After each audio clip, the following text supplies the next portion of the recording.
Okay, hello everybody, whoever may or may not end up watching this.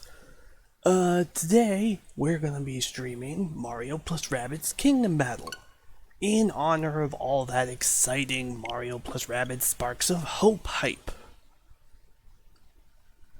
Yeah, I think that should be a good intro. If anybody has any tips on how to start these streams, that would be very appreciated. Because, I certainly never know.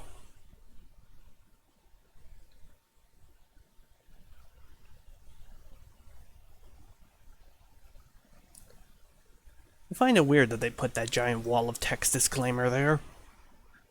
I don't know why. I feel like a lot of games do that at some point, but, never would put much think onto it.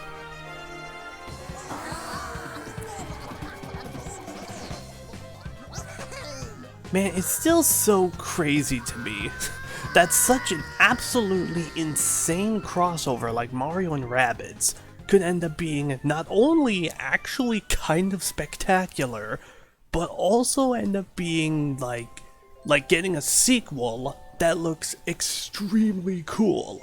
Like, maybe even better than the original. Well, actually, certainly better than the original. It's way cooler, too. So yeah, we'll just kill off this file. And, I might go for 100%, but as you can see, I have not done it. I've gotten close, but not quite all the way there. But, yeah, why don't we just get started?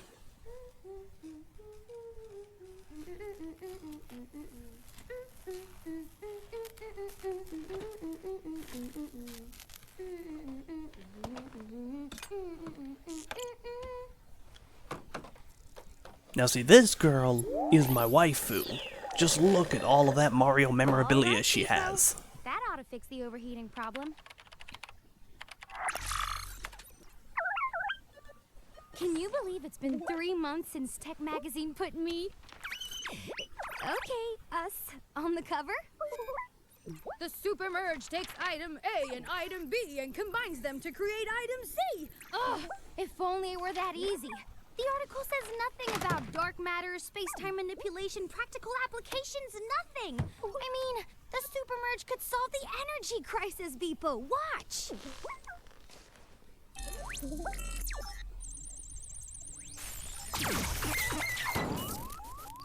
Huh? Oh, not again. Oh, sorry, Beepo. Let's take a break and come back at this overheating thing fresh, okay?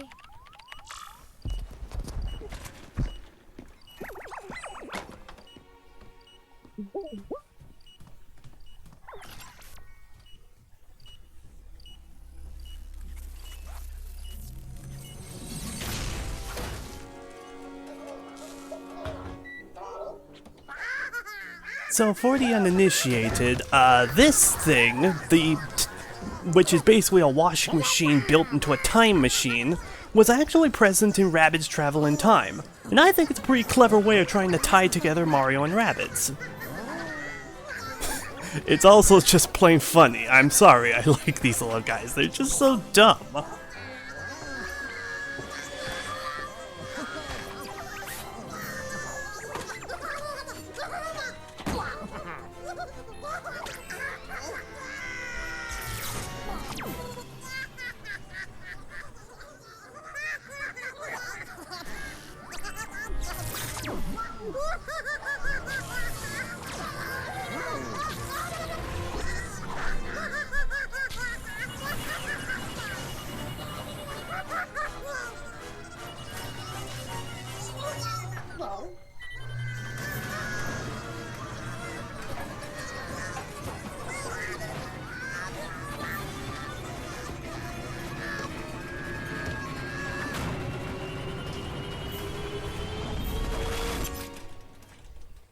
Oh, every day it's something new.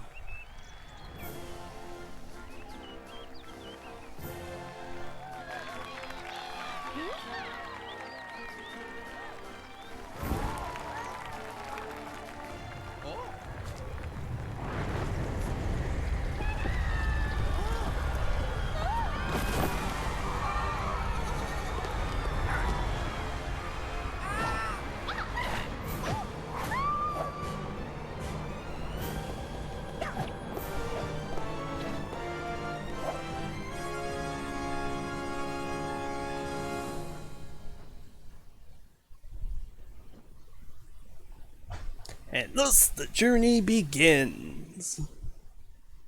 Well, okay, first it loads up and then it begins.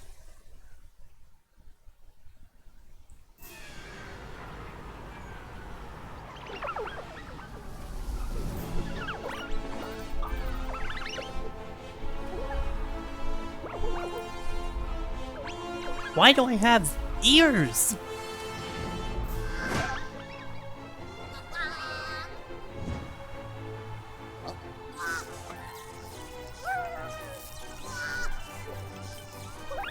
Well, I hope you're happy.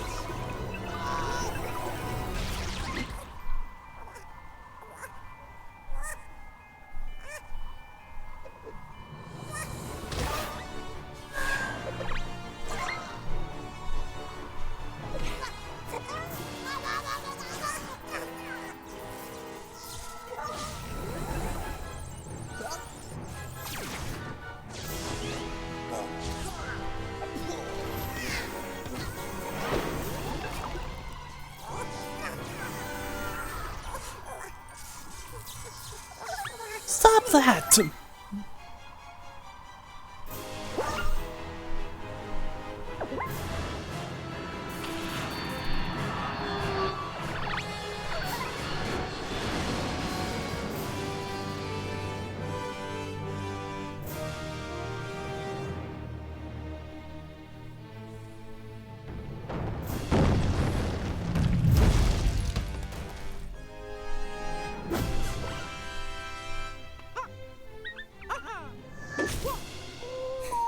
And thus a legend was born. And a YouTuber was made canonical within an actual video game.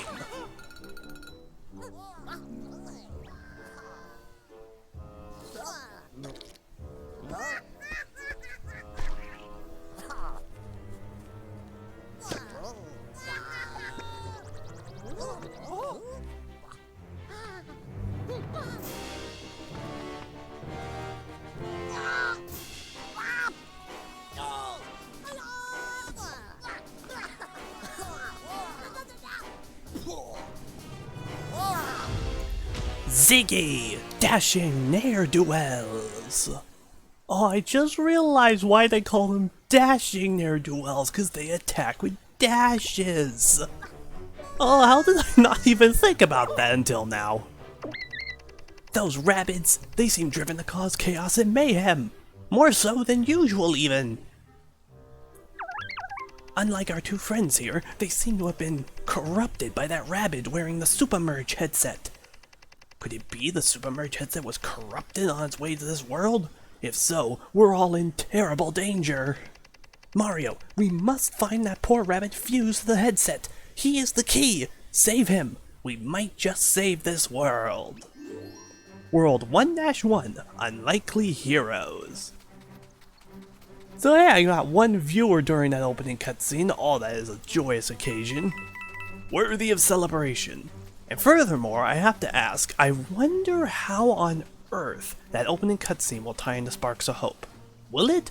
Will we see the Supermerge return? Will it have something to do with how Cursa was created? Will the Genius Girl from the beginning make an appearance? Will it be tied into that energy crisis that they mentioned? And also, I just noticed that these hedges are in the formation of like a sofa and like a couch and like a little table. Oh, that's beautiful. A shocking, though admittedly hilarious, example of the chaos wrought by the intrusion of our world into this one. Oh, I like how the honey has a little bee mushroom icon in it. It's the little things that count. So yeah, continuing up here, we get into the main gameplay. Oh boy, main gameplay.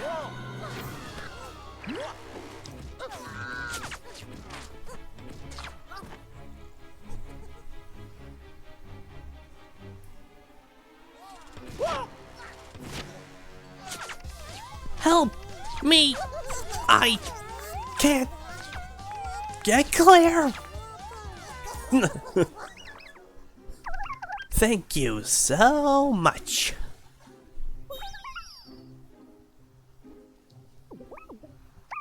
Oh, what is it now? I've just received a message. Dearest Bebo, whose bravery, intelligence, and compassion stand as a beacon of hope for us all. If my timing is correct, you are in dire need of help. Please, open the attachments to this message. The receipt is most auspicious, I assure you. Signed, your biggest fan.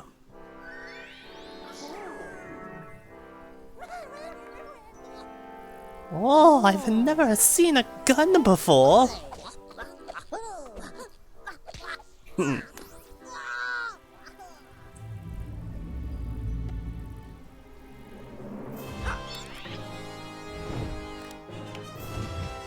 Oh yeah! Wow, when the email said attachments, I thought it was talking about cat videos or something. So, are you guys ready to fight back? You know, we should probably give Beepo his voice from Sparks of Hope, which is basically just C-3PO. Let's see. Careful now, my sensors detect 2 enemies on the battlefield. One is hiding behind partial cover, so your chance to hit it is 50%. The other is out in the open, giving you a 100% chance to hit it. You can cycle through targets with the left stick. Press A to shoot the selected target. So yeah, Mario plus Rabbids Kingdom Battle is a tactical strategy game. Think something in the vein of XCOM or Fire Emblem. You have all your characters on a grid-based battle arena, you move them around, you aim your weapons, and to shoot enemies, you take out all their health to kill them off, they can hide behind cover to shield themselves. Basically, if you played XCOM, then you played this game. But that's not to say this game isn't good on its own merits. Well, I mean, probably. I've actually never played XCOM, so I can't really make any direct comparisons, but I mean, I like this game. It's a fun game, you know? It's like a game that's fun, you know? It's a fun game. Cowards! Now they're all behind full cover! We have a 0% chance of hitting them from here. We'll only hit their cover. We'll need to flank them. Move around with the left stick to position yourself for a shot with a 100% chance of hitting. So yeah, characters can hide behind cover to shield themselves. You can shield yourself fully, like 100%, and partially to make it... well, you know, the game's explaining everything. You can probably get what's going on from there. So let's see. Let's move Mario to this one. And shoot him dead, because that's what he deserves. And actually, yeah, Rabbid Peach, you go here. Yeah, these are just a tutorial battle, so they're really... I mean, you could probably lose, but you need to make an actual attempt to. And there, what the hell?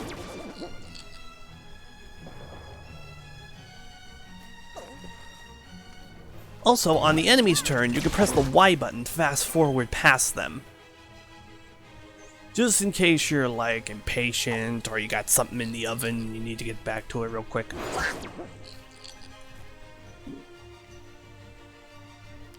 Okay, go behind here. Shoot him down. Also, generally I find that when the game chooses to make more cinematic camera angles like it did just then, that usually means something good is about to happen. Like the enemy's about to die, or you activate a super effect. Yeah, I'm hoping this stream can get through a lot of tutorial nonsense, which basically strings through the first half of the world. Or, the first half of the first world. So yeah, we got perfects in both of those battles, by which I mean we met the turn quota and all of our team members are alive, so we get a wonderful gold trophy. I'm not sure how much longer I'll be able to keep that trend going, but, well, you know, I'm certainly gonna try. I recognize those blocks from the basement. I hope they're more structurally sound after the super merge, but I doubt it. Okay, and to the left. Oh, look at this wonderful treasure chest. Leafy World, you found a new item. If only there was somewhere you could check it out. Oh, if only, game, if only. Man, you know, it's been a while since I played Kingdom Battle, actually. This just makes me wonder how all these mechanics are gonna... Well, I know how a lot of the gameplay mechanics, like the actual fighting and combat's gonna be translated, but I wonder what the overworld's gonna be like. There, in the sky, see that? It began the moment the rabbits teleported into the Mushroom Kingdom. The energy we've seen floating upwards after we defeat an enemy. I wonder. All the more reason to catch that rabbit with the Super Merge headset. He's the key to stopping this. I'm sure of it.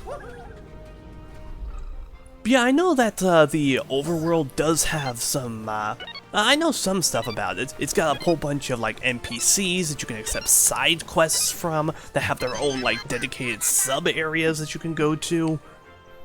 It's all really cool, but I do wonder how other aspects are gonna work, like environmental puzzles regarding switches, or those red coin missions. And we got a new weapon, Rumblebee. Oh, it's such a shame that we can't look at it. But yeah, admittedly, I haven't really been paying too much attention to Sparks of Hope. I don't really know why. I'm super excited for it. Like, I love Kingdom Battle. This game is so good. I love it to pieces. But I don't know, I guess there's just a lot of other great stuff coming out on Switch, you know? Like, this game's well, I don't want to say launch title, but it was released in the first year of the Switch's life. So I guess I just kind of forgot about it a little bit after all the other zillions of games came out. Like Smash Ultimate, man. Smash Ultimate. That alone took up a good chunk of my time. Still does, honestly. CPU matches are fun to watch. Garden Ziggy. Found a new item. Still nowhere we can check it out, though.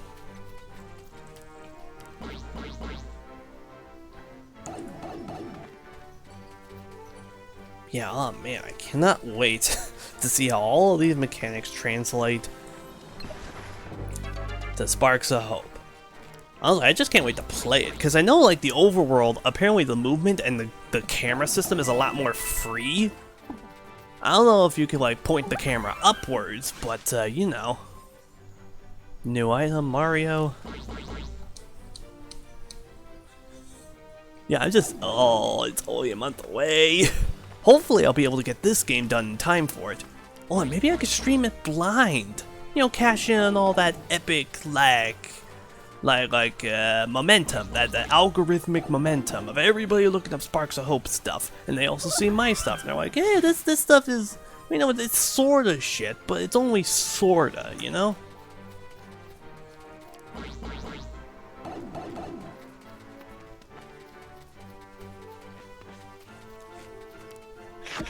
Oh, I wonder if there were gonna be cannons in that game. Yeah, like I said, I've actually been not paying too much attention to the game.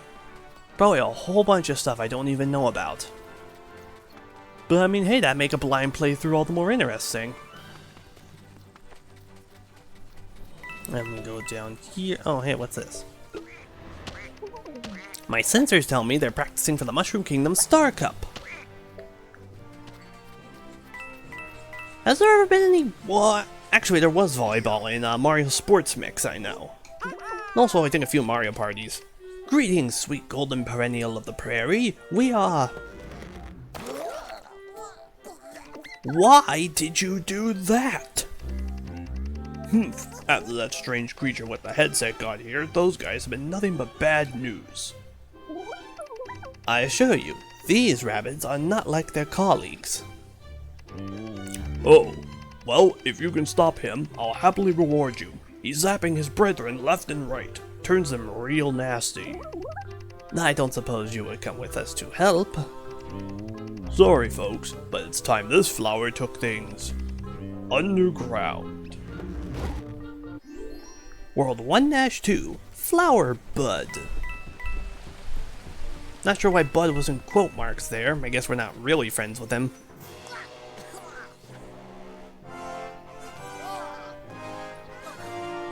Get it? Dashing ne'er-do-wells. Ho, ho, ho. Dear Beepo, if one is to prevail, one must practice. Please sharpen your movement skills so you can turn the tables on those rascally rabbids. I've just uploaded a few suggestions to help you guide your team in the next battle. Quick! Signed, your biggest fan. Defeat all.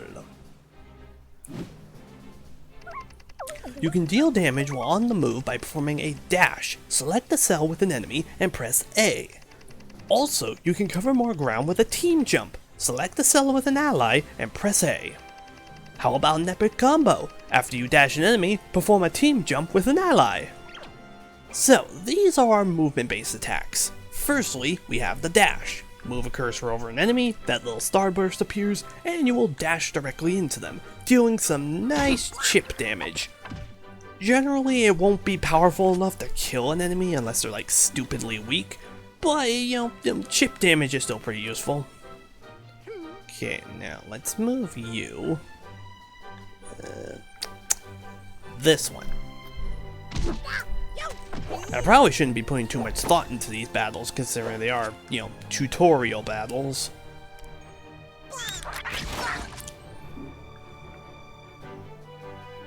Haha, you're stupidly weak.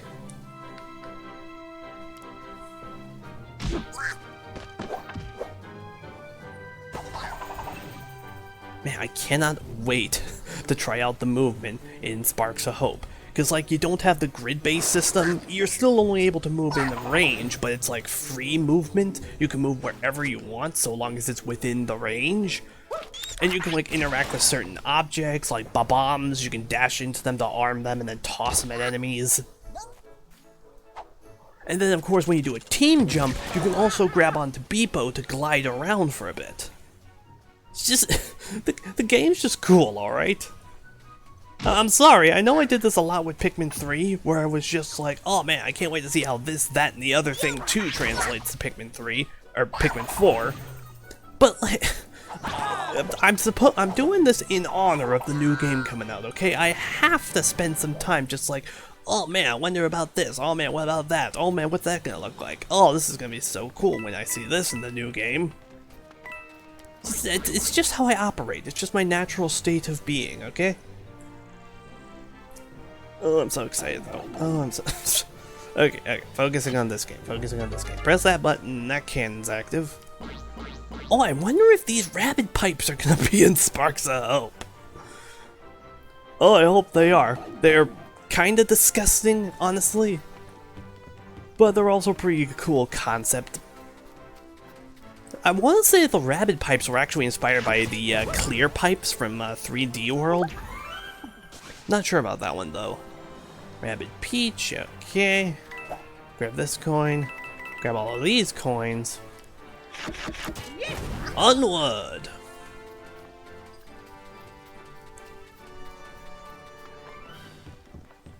And next battle! Also, I know in Sparks of Hope, each battle sends you to a specific battlefield rather than being part of the environment, which, you know, is just a great decision because it allows the overworld to be whatever they want and allows for a bunch of different battlefield ideas. It's time to pull together everything you've learned so far. Attack, movement, team jump, dash, don't forget about cover. You can also switch heroes anytime using L and R, and between attack and move using ZL and ZR.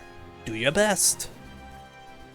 So, like you said, we can press L and R to switch between our three heroes, and ZL and ZR to switch between their various abilities. Just in case you got some super cool, like, Destructo combo that you want to pull off.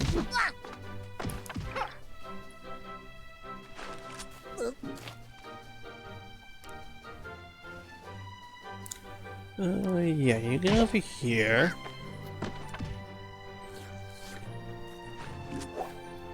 Now, I should probably clarify, I'm not actually very good at tactical strategy games. Like, I have beaten this game before, but, a few times, I believe, actually.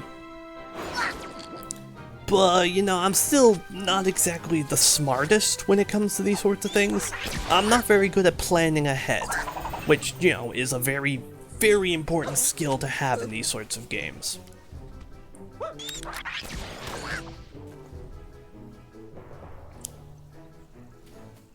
Also, if the audio quality is a little bit wonky, like my voice is too loud or the game is too loud, then please feel free to speak up. Because I'm still unsure about it. I mean, I was fairly sure, but then it decided to just, like, completely die on me. And I had to friggin' reset the whole thing. Let's see. What do I want? Okay, yeah. If I could just get those two enemies out of the way really quick, then it shouldn't particularly matter if they land 1 or 2 pot shots on me.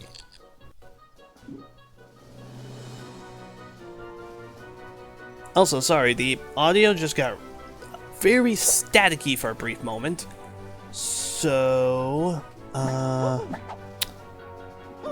nope, stream looks live. It sounded like the stream just like lagged on me real quick. Or something happened to the audio. Really hoping it doesn't just like completely explode on me, cause you know, I prefer being able to do this. I'm having fun. This is a fun game, you know? Just please work with me. Please work. It's like I don't ask for that much, do I?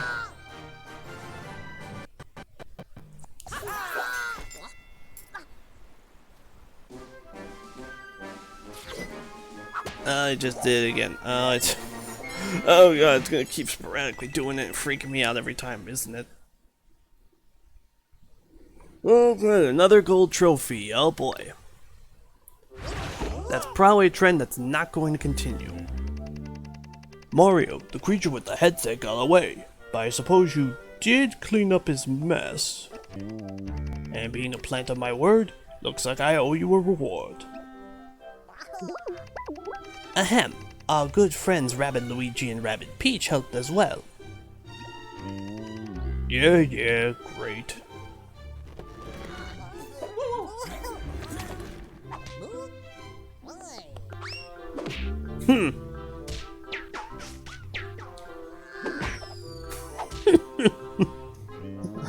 Oh, Rabbid Peach is the best. Oh, I can't wait to see what she does in the next game. Okay, here. It looks like it sparks a hope Rabbid Peach has something of a rivalry with Edge, or it looks like she might have a rivalry with her. I'm just excited for what she'll do in the next game. Okay, Sunflower, very good. Just so you know, there are lots of things you can buy with coins. You just gotta find a place to spend them.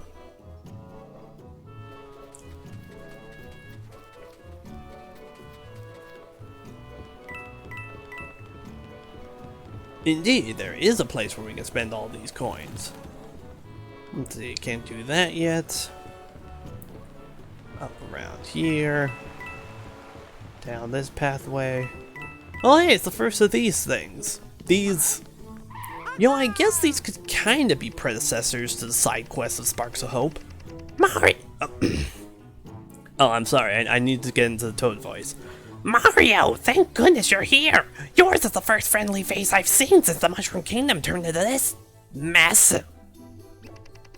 Your timing couldn't be any perfect. I can't find Toadette. All thanks to the changes caused by these odd pipes our rabbit friends brought with them into your world. You guys seem to know what you're doing. Sort of. Could you help me find her, please? Okay, but you're gonna see firsthand how big of a pain these pipes are. Maybe, but they look so cool. Oh, be quiet. And now Toad is a part of our team.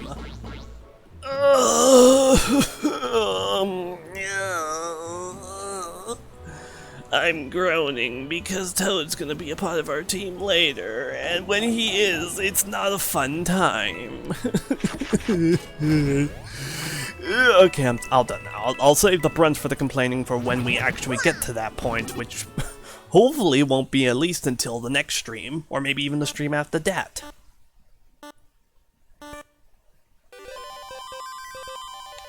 No, get the... Oh, I'm not gonna get it now, aren't I? So we're not gonna get it now because I freaking circled that damn coin. Oh, I wonder if these mini-games are gonna return. I'm pretty sure there are mini-games of some capacity, right? I think there are, there might be. Turbine.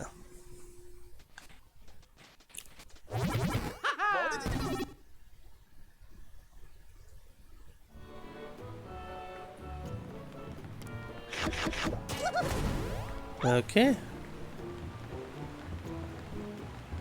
Down this pipe, and Toadette should be on the other end of it. The easiest escort mission is out of the picture. Oh, okay, no, we press this button and then that connects. And then Toadette's on the other end of this one. Oh, excuse me, this one. And this one.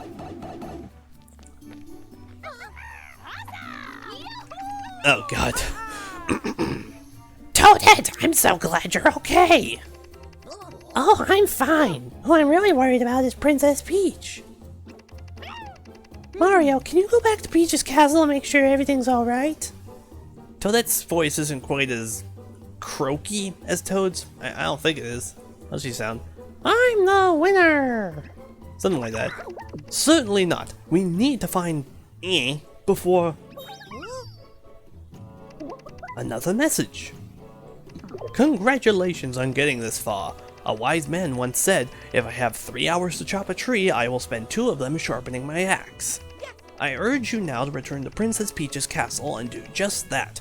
Prepare yourselves for the fight to come. Well, that's all well and good, but how? You may be wondering, how? In the time it took you to read this email, I have updated your operating system. It now includes a new GPS warp mechanism I call Sploing. The name is a work in progress. Anyhow, simply activate it and you and your friends will return to Princess Peach's castle immediately. Signed, your biggest fan. Well, that's amazing if true. I suppose I should give it a...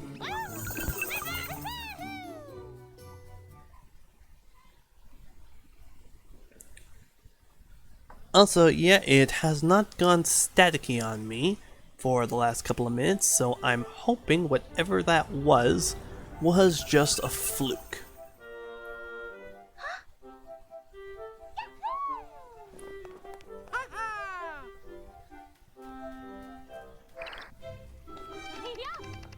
Mario, thank goodness you're alright. It's so good to see you.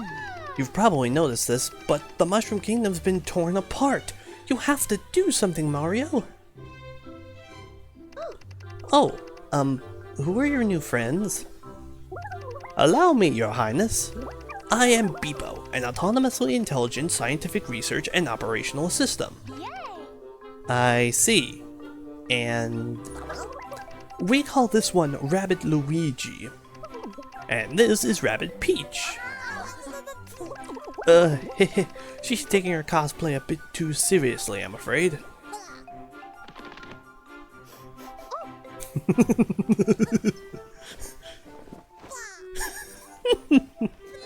Oh god, Rabbid Peach is hilarious.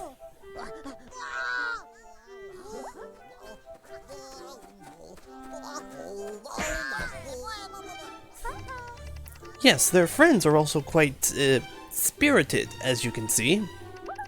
It appears as if the rabbits we freed from the Megabug's control have ended up here, and no worse for wear either.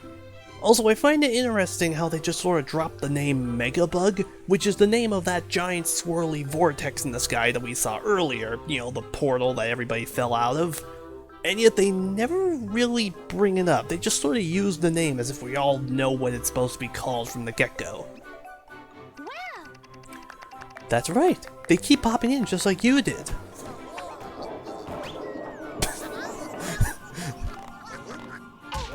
Oh man, there's like 3 gags going on all at the same time. It's so funny. Oh yes, they've been quite busy. I suggest you take a look at what they've built, if you have a chance. I believe there's something called a Battle HQ. And then there's the museum. They love to collect souvenirs from the Mushroom Kingdom.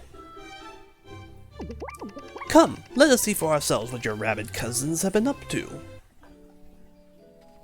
And now we're in the hub world. I wonder how this will compare to the hub world in Sparks of Hope. Like, is it just the spaceship? Like, does it also have a museum and a battle HQ and all that jazz? But anyway, let's take in our surroundings.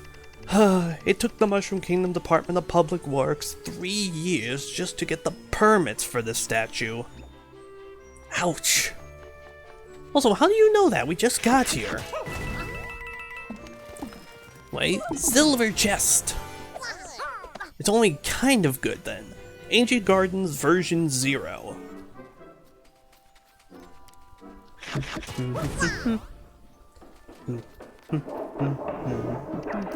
I'm not so thrilled with Rabbids' work thus far. Let's hope this project of theirs is more constructive. A fossilized spiny shell. We must find a way to restore it, and then spend the rest of our time trying to avoid it.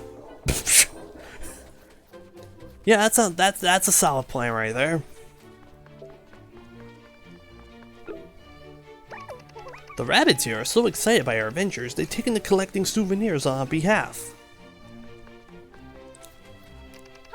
Be sure to visit the Battle HQ and the museum before you go. They're quite nice, actually.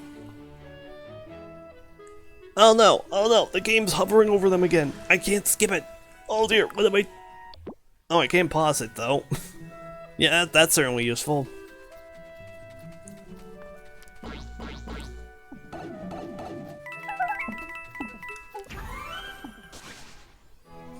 Geyser Goombas. So yeah, first we're going to just scout out around the exterior of this place, take in our surroundings, round up whatever collectibles we find, and then we'll actually visit the areas. Here's the path to World 1, Ancient Gardens, which was where we were before. I wonder how long they've been at it.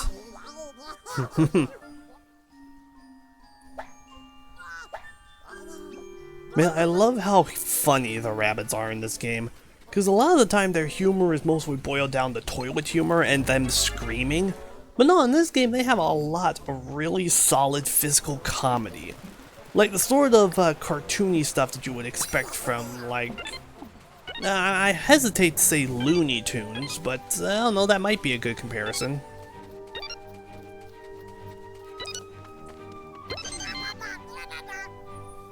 Oh, another red coin challenge to get that golden chest. I want to say you can only get these things from red coin challenges. Blah Blaster.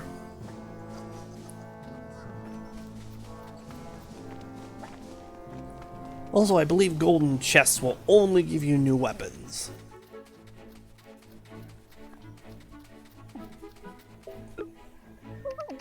The Megabug damaged the Rabbids' combo washer and time machine, else they'd take a trip to the French Baroque period. You know, I really love the idea of the time washing machine, you know?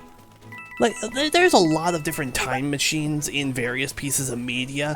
Some are sort of like devices, some are more vehicles that you sit in, like a car or a British police box. But I don't think there's any other piece of media who makes a time machine out of a damn washer. You know? I just like it. It's a little bit of unique identity. If we can move these blocks, we can visit this hostile, unforgiving wasteland anytime we wanted. Yeah, because that's something we'd want.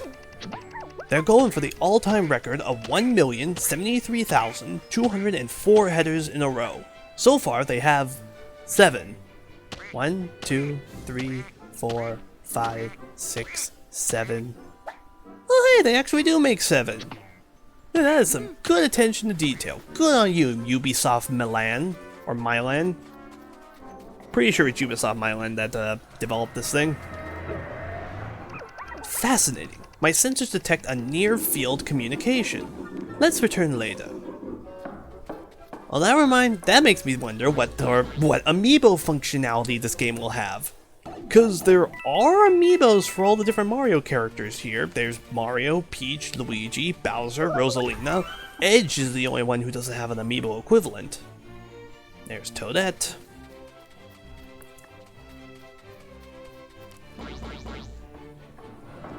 Basically, I just wonder a lot of things. About a lot of stuff.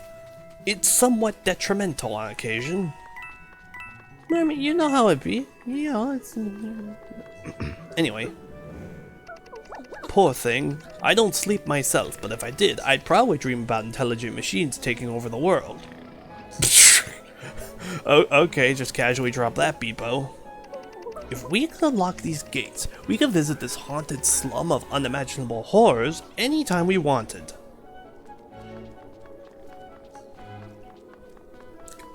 Also, you gotta appreciate Mario's Naruto run as he runs through the land.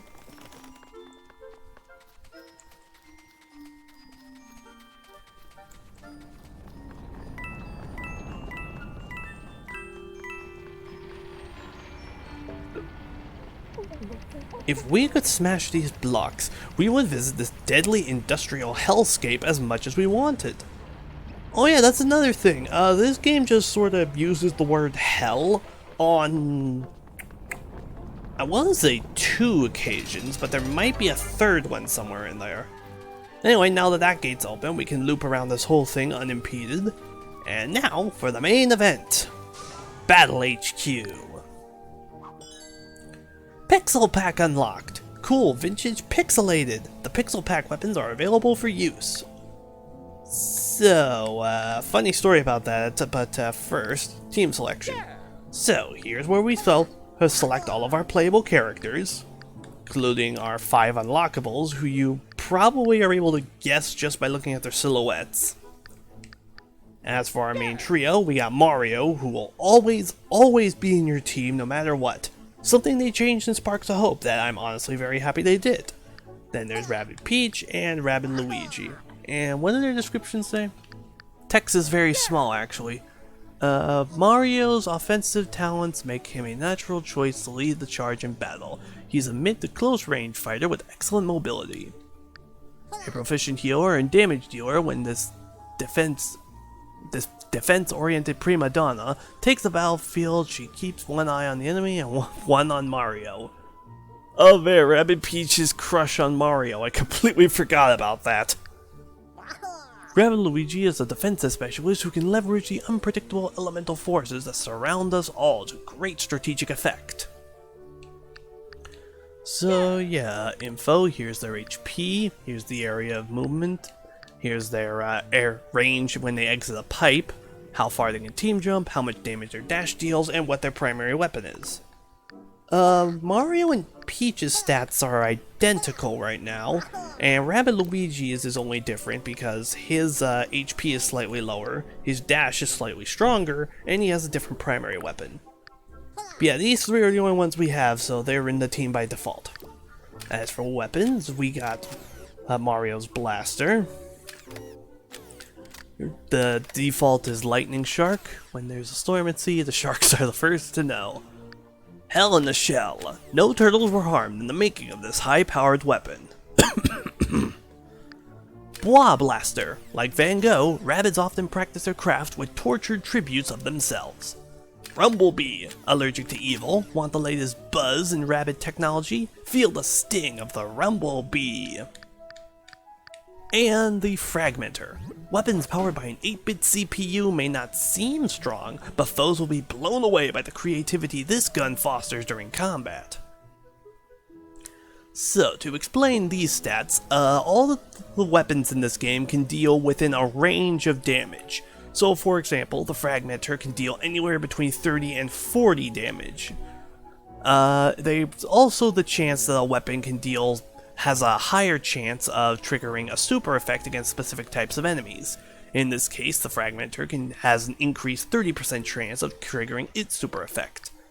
All the characters have 2 different types of super effects, which are basically just critical hits that deal more damage to the enemies if they trigger. So, like this thing said, it has a 30% chance of acting if being its super effect, which will increase to a 60% chance if used against Ziggy's. For Mario, his 2 super effects are Honey, which sticks the opponent into the ground and makes them unable to move for a turn, and Bounce, which flings the opponent away. Then there's the range, and how much damage it does to cover. So yeah, I'm gonna go with this weapon, simply because it's the free one. And next, Rabbids Peach. Fuchsia Fury. Who says battles have to be boring, drab affairs? This luscious looking light gun is not only practical, it's a stylish combat choice. Red Wasp. When it lacks in size, it makes up for with a powerful payload. Watch enemies scatter or risk getting stung. Retro Deflator. Retro chic fashion is making a comeback, and so are you when you accessorize with this popular pulsating power glove. Is that a reference to like the power glove? Like the Nintendo one? That's sort of weird. But yeah, the blasters are the standard weapons, and they're used by Mario and Rabbids Peach. Just target an enemy, shoot at them, and that's basically it. Rabbid Luigi's weapon though is a Warb. Nothing burns hotter than the Dwarf Star, just like nothing burns hotter on the dance floor than Rabbid Luigi at a wedding. Which, that actually does kind of make sense, cause in Sparks of Hope, one of Rabbid Luigi's victory lines is like, "Feeling funky fresh with Rabbid Luigi." Slam held, kick butt together anytime, anywhere, with any enemy. Turbine. Let's pray the Rabbids at Peach's Castle didn't take the parts for this from something important, like a jet engine or hydroelectric dam. ASCII Eradicator. Thanks to ASCII, you can call your enemy 068-079-082-075 without getting grounded. I think the ASCII there translates out to dork, or something to that effect. So yeah, the Warb, as you can see, its damage output is slightly less than the Blaster. However, it also has the benefit of allowing Rabbid Luigi to use more than 2 super effects. He actually has a ton of different super effects spread out across all of his different types of weaponry. Looking at the ones he has right now, there's Push, which works similarly to Bounce, only instead of flinging your opponents, it simply pushes them away. It pushes them a pretty far distance, so it can be pretty useful. And then there's Burn, which will ignite an enemy and make them run around in a panic, most of the time sending them out of cover and making them open targets. But yeah, I'm just gonna go with the pixel weapons for now, since, they're free, and I want to save as much coin as possible for the later weapons. Cause those later weapons are not gonna come cheap. And the skill tree is not available yet, but it will be eventually, and will let you upgrade your heroes. Oh man, well, I wonder what the upgrade system's gonna be like in Sparks of Hope. I'm pretty sure it's like a traditional leveling system like an RPG, where like you gain experience points. I might need to look more into that. Anyway, for the museum, there's artwork, which lets us view the various pieces of concept art we unlock. Really interesting stuff, all this. Man, I wish more companies would sell concept art, Like, I would pay to have this sort of stuff hanging on my walls. Really, I would. Okay, then there's the, what do you call this? Soundtracks, which just plays the various music compositions. Side note, I believe most, if not all, of the soundtrack here was composed by Grant Kirkhope, who you probably best know as the composer for Banjo-Kazooie and a number of other Rare games. And of course, he's coming back in Sparks of Hope alongside Gareth Coker, I believe, and Yoko Shimomura. So basically, Sparks of Hope is going to have the greatest soundtrack in all of video gaming.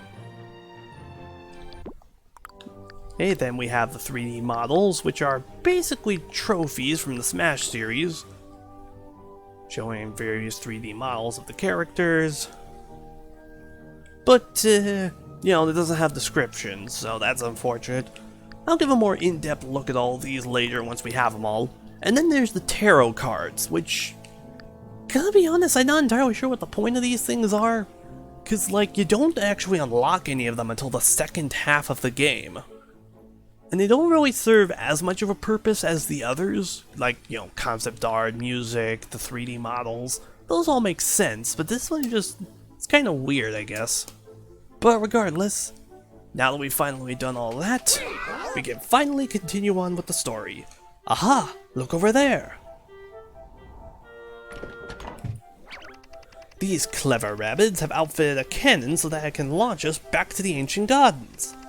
This comes in handy, as our mysterious helper gave me the power to warp to Princess Peach's castle, and the cannons can send us back to the front. The ability to return to Princess Peach's castle at will has even been added to the pause menu. Alright, so now we can take this cannon to send us right back to the battlefield. It should drop us off exactly where we left, so that's certainly helpful.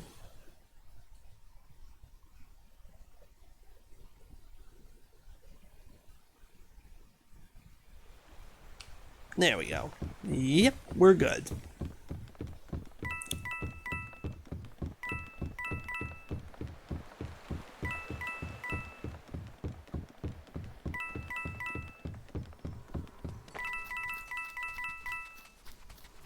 World 1-3, Danger from Above. Also, I'll show this off. If you attempt to go backwards after you initiate a chapter, a barricade will stop you. And if you choose to move past it, then you'll essentially quit the chapter and have to restart over. It also makes a very, very hypnotic sound when it activates. Oh, it's so glorious.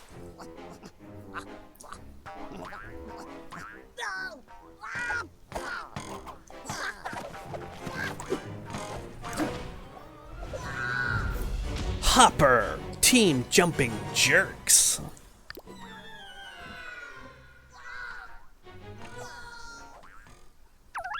Heck! A new breed of hopping enemies. Team Jump will prove invaluable here. Use it to gain the upper hand. Defeats all! Also, I should bring this up. If you press the Y button while it's panning over the battlefield, you can activate Easy Mode, which will fully heal your team and give you an extra 50% health. So if you enter a battle and you just can't beat it no matter what you try, you can use that to help, push things along a bit. In Sparks of Hope, I believe this has been replaced with just a standard difficulty selection, easy, normal, or hard for the whole game. What's this? Our pseudonymous sympathizer sent me a system update.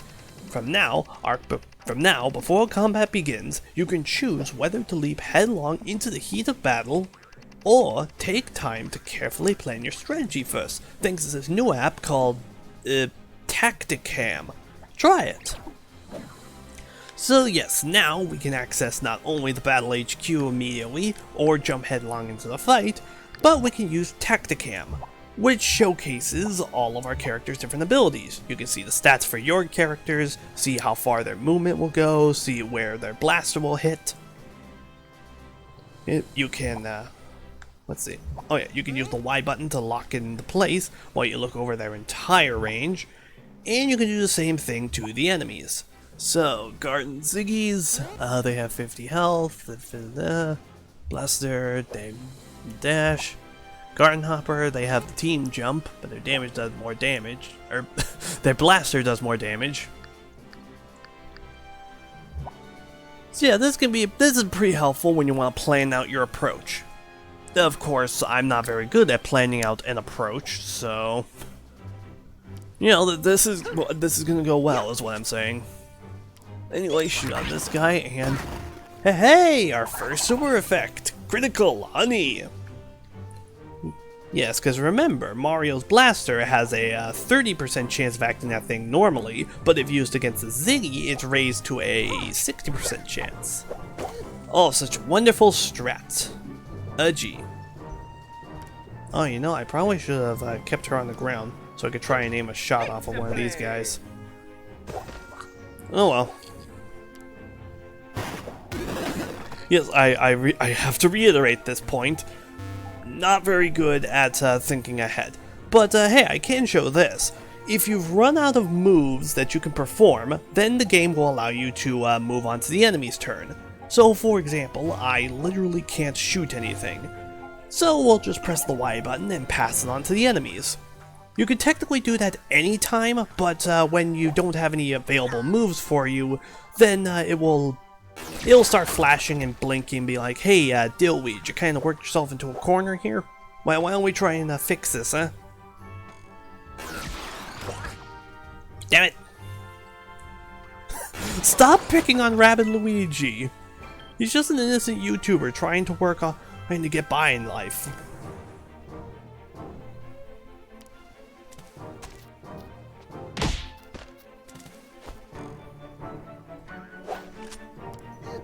Shoot at him. Oh hey! I actually landed a hit. I never assume that those things will... I'll hit the enemy that is behind any form of cover. I don't know, it just feels like the safer option. Also, you know, I probably should have team jumped Mario off of frickin' Rabbid Luigi. Oh, jeez, my inability to think more than 10 minutes ahead is really kicking into high gear. Oh yeah, that's another thing. Rabbid Luigi's Dwarves have a higher chance of activating super effects than any other weapon. In the later game, you can actually get Dwarves that have a 100% guarantee to activate their super effects. Which, as you can imagine, is remarkably useful. Okay, dash into that guy. This dude should only take 1 hit, so... What we'll do, hide Rabbid Luigi behind this cover. Oh jeez, why am I developing a cough right now? I was perfectly fine the rest of the day. Damn it!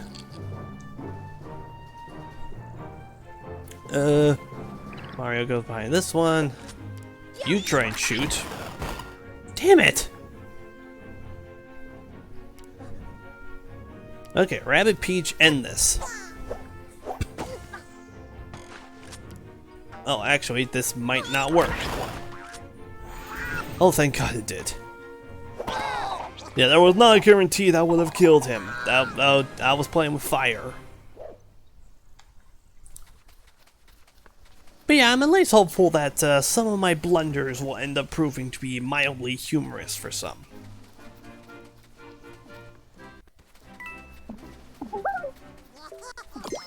Take that. Apparently, rabbits love to play hide and seek. As far as I'm concerned, they should stick to the former. Well, that's just rude. The Waterfall Puzzle.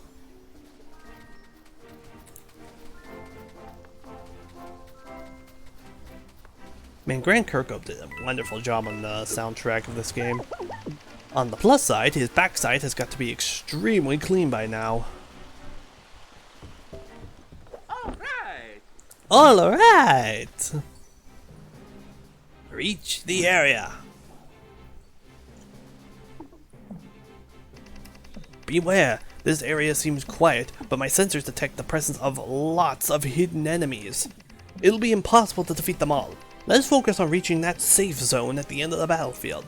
As long as one of us reaches the safe zone, we win! So this is our first instance of a battle with a different condition. Here, we do not need to kill all the enemies. We just need to get all the way over to this safe zone. How do we do that? Well, that's up for you to decide. Or, well, me, I guess. I'm the one who's playing. Oh boy. So let's see. Normally, I just have my characters creep over to the other side.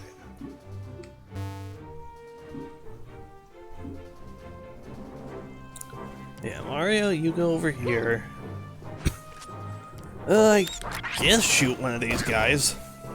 It is probably a good idea to thin their ranks a bit, so we don't just have like 90 enemies all coming at us.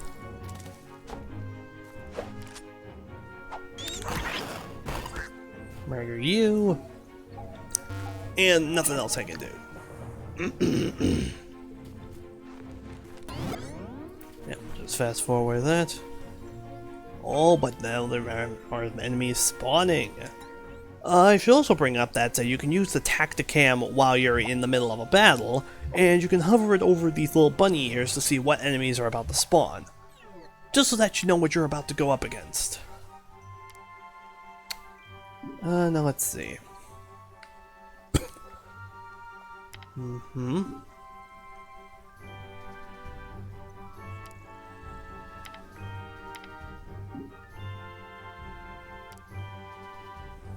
So, what I usually do from here is set my characters behind cover and then have them team jump to basically pogo their way across.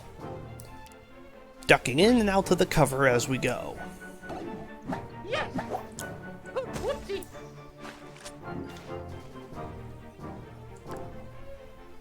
Okay, you over here.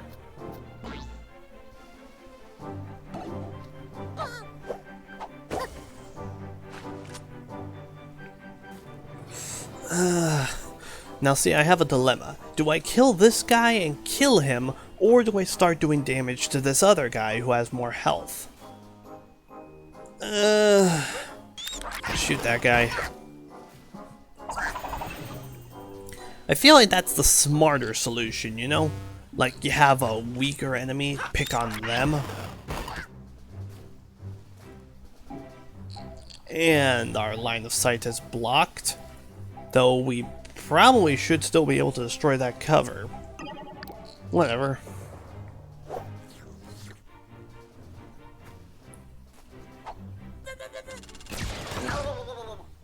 No.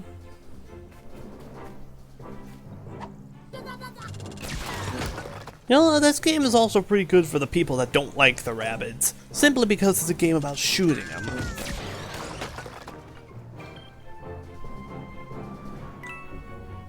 Okay, then move to Mario. Actually, okay, so Rabbid Luigi, pogo off Mario, and come to rest here.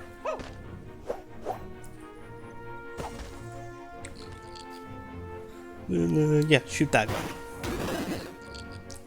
Yeah, I felt that wouldn't work. I'm at least happy that this game sort of simplifies, well, I don't want to say simplifies, but makes some turn-based combat elements easier to digest. So like in XCOM, I'm pretty sure that any piece of cover has like anywhere between a 1% and 100% chance of being effective. So you could get stuff that has like a 73% chance of hitting, of protecting you from a hit, or like a 28% chance. This game only has 0%, 50%, and 100%. So, you know, it just makes the process a lot simpler. Okay, now next turn, Mario and Rabbid Peach can go into that pipe and team jump over to the safe zone. Oh man, look at these epic pro strategies. Yeah, Mario, you hide behind that.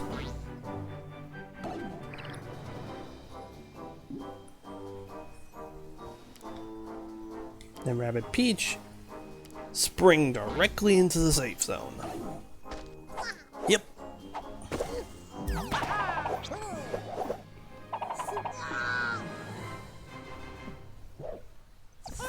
Okay, you know what? I feel like I might be able to get all gold trophies in the first world. It's worlds 2, 3, and 4 that are going to start presenting the problems that I just will not be able to surmount. Or at least not until I get the super powerful endgame weapons that completely trivialize everything. I know it's kind of lame how... Well, actually, I suppose I should explain that later when we actually do have overpowered weapons. But yeah, basically a lot of the endgame weapons are super powerful, which, you know, makes sense because they are endgame weapons for use against stuff like the final boss, Towering View. But you can also use those weapons back in earlier levels and the enemies won't scale in response, so you could just go through these early battles with super powerful late game weapons and completely destroy everything in your path. Which is pretty fun, especially if you're doing it to like round up a few things you might have missed or something. It is vital that we stop that rabbit who integrated himself with the super merge before he creates any more atrocities. Oh jeez, excuse me, I don't know why I'm coughing. Ugh.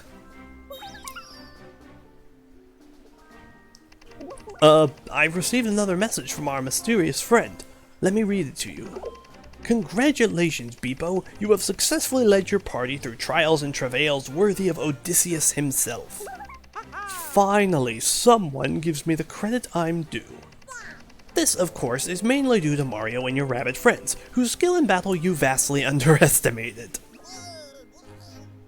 Ooh, oh, gee. Yes, well, ahem. Though, as with Odysseus, there are rougher waters ahead. Therefore, I feel the time has come to bestow upon you some new tools for your arsenal.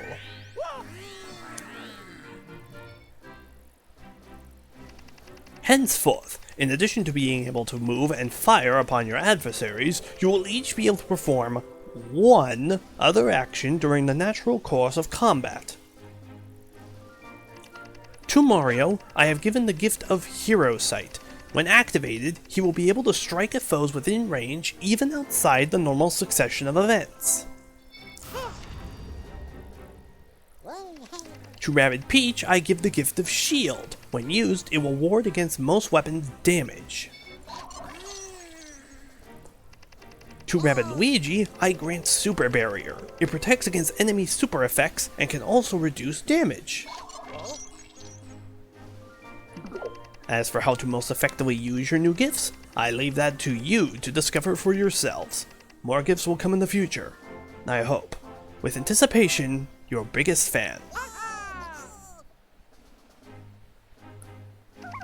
Aha! Our incognito ally's ability to give us exactly what we need at exactly the right time is uncanny. Remind me not to play them at Go Fish. World 1-4. Welcome to the jungle! We just unlocked techniques!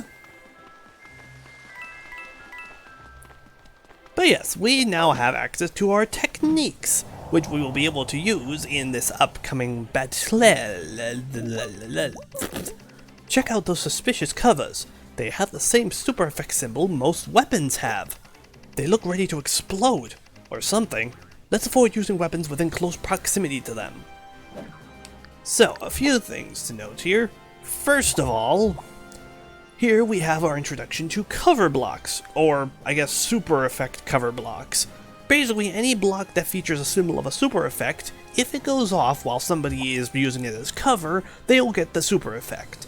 So, for example, if we destroy these covers whilst these Ziggies are using them as cover, then they'll receive the push effect and go flying into oblivion. Yeah, let's just start the battle. And now, we have our techniques. So, for Mario's, his is Hero Sight.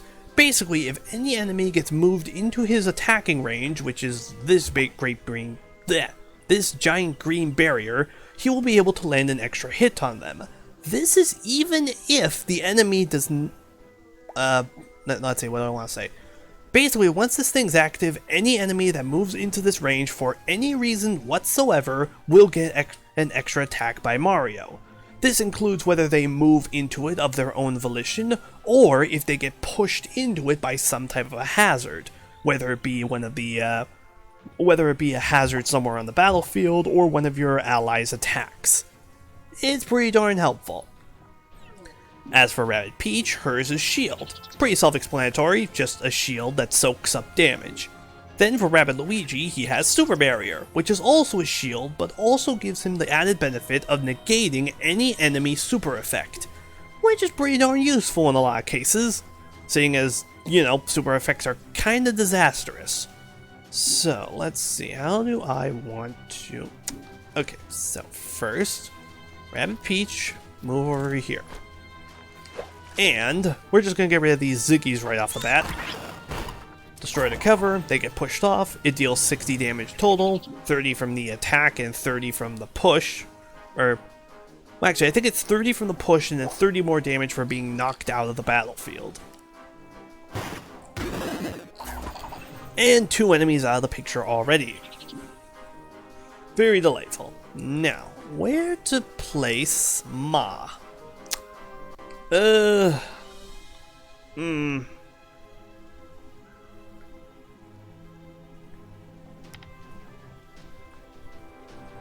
Let's just put them right here for now, I guess. Yeah, land there. Activate Hero Sight, just in case anybody chooses to try and move. Oh, also another thing. Each technique has a cooldown on it. So, for example, Rabbids Peach's shield here, you see that little yellow clock icon in the corner right there? That shows us that it requires a 2-turn cooldown before it can be used a second time. I think we're good. Oh, hey! Oh, also another note. Mario's hero sight attacks deal less damage than his regular attacks. They are still pretty useful though, because, you know, extra damage is always a good thing. Okay, let's move Rabbid Peach. Well, we gotta get range of this guy. Oh, cinematic camera. Heck yeah, critical. Now he's stuck in place. So even if he wanted to try and attack us, he ain't getting nowhere fast. Oh man, I could dash into him to end him. I could also deal with that guy. But they're both honeyed. Or maybe I'm just putting too much thought into early game fights. I need to save those brain cells for when we get to the actual hard stuff. Oh, also, another note to mention, if Rabbid Luigi activates his push status effect on this, hopper while he's stuck to the ground, then it will negate the honey and he'll be able to move on his turn. Yep, so if he wasn't about to die, then he would have been able to move. So yeah, this game actually has a ton of strategy to it. Like, there are so many different layers here, what with like the battlefields and all the different hazards that can spawn on there, and your moves and your weapons and your techniques all working in tandem with one another. And then there's the skill tree, which just puts even more strategy into it. Like, there's just so... this game is just so good when it never needed to be, you know? Like, this was a stupid idea from day one, and they made it work so well. Strange, though it looks like there are only 2 of those Rabbid Mock covers, my sensors detect 4 of them. Watch out, they may be disguised as normal covers. So yeah, you know how we got these push cover blocks? Well, we also have push cover blocks that are disguised as regular blocks. Deal enough damage to them and they'll reveal their true colors. And then you can destroy them, and you probably understand what I'm trying to say. I hope. I don't know, sometimes I don't even understand what I'm saying. Okay, well yeah, why wouldn't I shoot him? Okay, then shoot you, and I'm gonna activate Rabbid Luigi's super barrier. Simply because the warp has a pretty good chance of activating push. Oh yeah, see? If I didn't have the super barrier, then he would have activated push, bounced right into me, and pushed me as well. And probably have done some minor damage as well. I guess Mario will just stick out behind cover. Oh, hell yeah! Activate Hero Sight. Should I?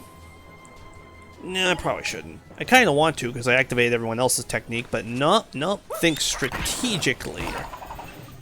And heck yeah, that Hero Sight knocked that guy out. Now for these two. Okay.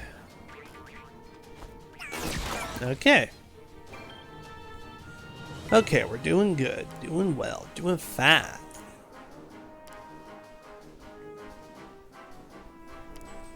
Now let's just use these pipes to get behind them.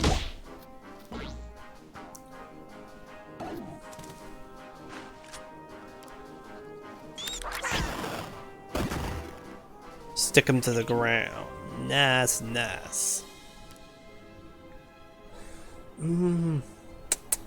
Dash him or dash him? Dash him. Although, he is stuck to the ground, so... yeah, I'll dash this guy. Because that other one's not moving anytime soon. And as long as everyone's behind some decent cover, we got a good chance of surviving him. And, yeah. Oh no! He bounced into the other guy and got rid of his stickiness. Ugh. Okay, here's what we'll do. We're gonna fix this. We can dash into him, that kills him. And then we'll bounce Mario over here. Do I need to be in range? Okay, yeah, we'll just bounce him in range. Okay, dash into him. He's dead. Good. Team jump over here. Splat him. And dead. Okay. Very nearly destroyed everything just then.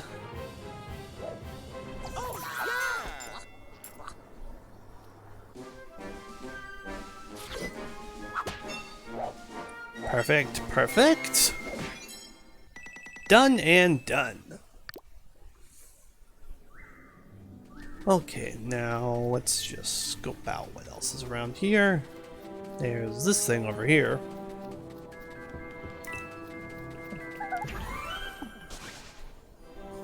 White rabbits.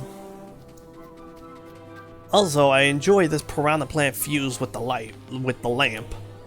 It's also pretty cool seeing how the Mario elements are fused together with various other junk, like these piranha plants fused with the lamps, and also the Goombas stuck in the honey and riding on the waterfalls. It's kind of one issue I have with Sparks of Hope. A lot of it feels very Rabbids oriented, with the Mario stuff not really being as major an element as it is here. Like, there is the Mario characters, there is the Bob-Ombs, there is Cursa, who's almost certainly going to be revealed to be Rosalina, but other than that, there isn't really a lot of major stuff, you know? Anyway, I have so many questions here. Perhaps they're better left unanswered. Yeah, there's also another thing I want to talk about. So Sparks of Hope. The main villain is this sort of giant, purple, ghostly sort of figure called Cursa, who's like super giant and has this big, flowing purple cape. From day one, everybody assumed that she was just Rosalina, corrupted or possessed or brainwashed or whatever. And in the newest story trailer, we see her reacting to a set of Lumas, or rather Sparks, who are Luma Rabbid hybrids, and her eye turns blue, seemingly snapping her out of the hypnosis for a brief moment, before promptly going back to evil. Honestly, I think at this point it is basically guaranteed that Cursa's going to be Rosalina. Which I gotta say I'm honestly kinda bummed about. Like, don't get me wrong, I like Rosalina, she's a very good Mario character, I really like her a lot, but it's just such an obvious twist, you know? Like, everybody was calling it, and then it actually happens, and it's just, oh, that's a little disappointing. Like, there's basically no shock or surprise when it's inevitably going to be revealed that, oh yeah, she's just been a possessed Rosalina. I personally would have enjoyed it more if it was a character no one could have expected, like Daisy or Pauline, or heck, even freaking Candy Kong. Or maybe she just looks like Rosalina and she's a completely different character. Or, maybe have it revealed to be Rosalina, but then reveal somebody else is pulling the strings behind her. Which honestly, I think that's the route they probably will go. They like reveal that Rosalina was possessed by some bigger bad, and then you go and face said bigger bad. That would be pretty cool. Talk about the life of the party. It's not just wearing a lampshade, it's wearing the whole lamp. I really don't want to think about where the light bulb is in this picture. Like, oh my god. I wonder if anybody's actually taken that model out and seen what that rabbit's head looks like. Actually, you know what? I hope no one did that, because I do not want to know what that looks like. Oh, and here's a funny one. You two! Stop that! Someone's going to get hurt!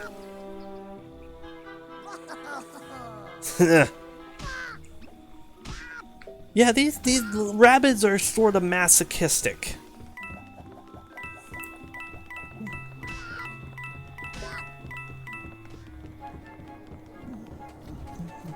Okay. What's here? No. I believe the only thing left to get around here should be that red ring. I don't quite remember where these... Oh shoot, there's a bunch of them that spawn out here too. Okay, 1, 2, 3.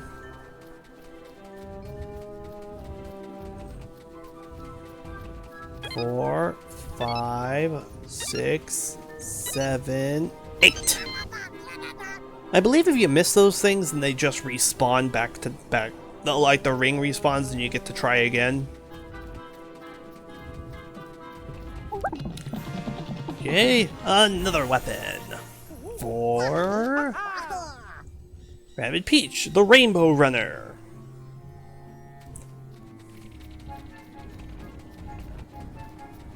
Okay, that should be everything around here. Damn it.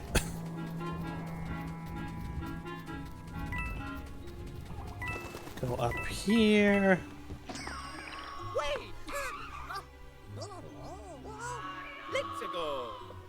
Oh man, someone's playing Luigi's Mansion. We gotta get in on that jazz.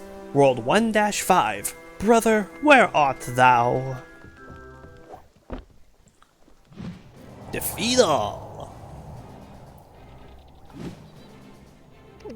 This time we are on higher ground compared to our enemies. Did you know that you gain a damage bonus when you attack from above? Fire upon an enemy from this vantage point and see for yourself. Okay, so we got Ziggy, a Hopper, 2 Hoppers, 2 Ziggies, 3 Ziggies, 2 Hoppers.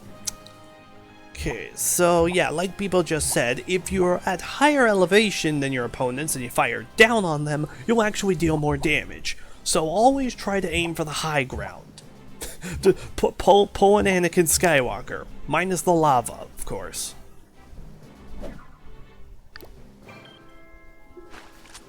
Now, how to go about this?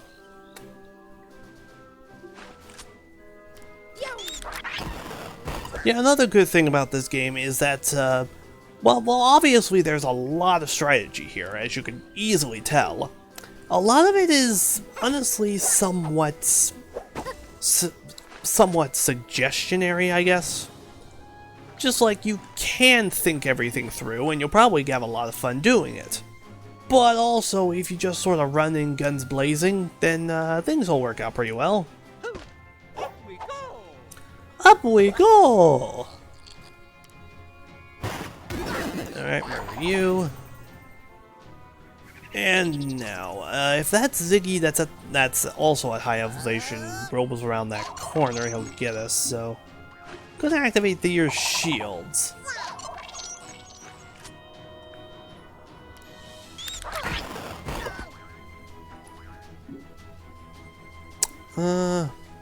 Should I move Mario? What is...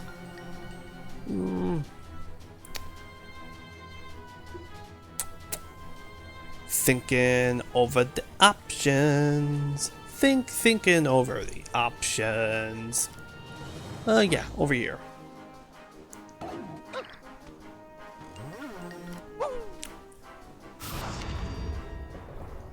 Although, I guess that Ziggy can just deal damage to us now.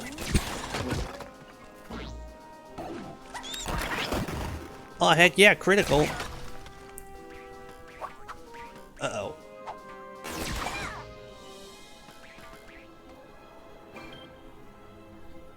Okay, now, what to do about you two? This guy can just be dashed into, so he's of no threat. You. Hope you enjoyed that. 'Twas a gift from your mama. Now let's see. Where to hide? Behind full cover. There you go.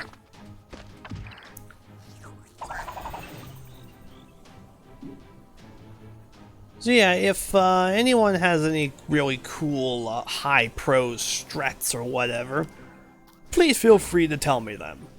Cause to be quite frank, I just sort of do whatever, and it works out fairly well.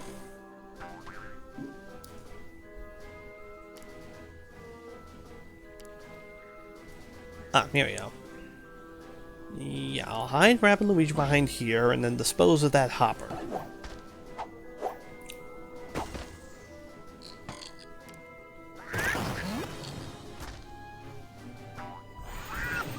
Oh, also, that's another thing I never mentioned.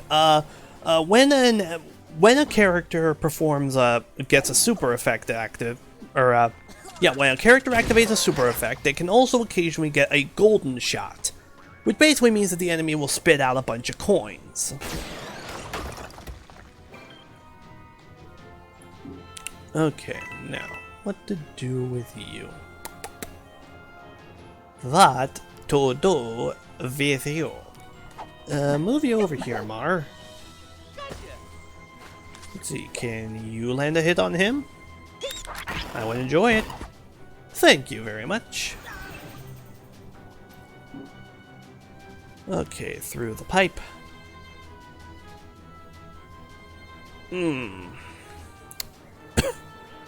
Oh, well, if I gang up on him with Rabbid Luigi and Rabbid Luigi and Rabbid Peach, we should be able to take him out easily. Done and done.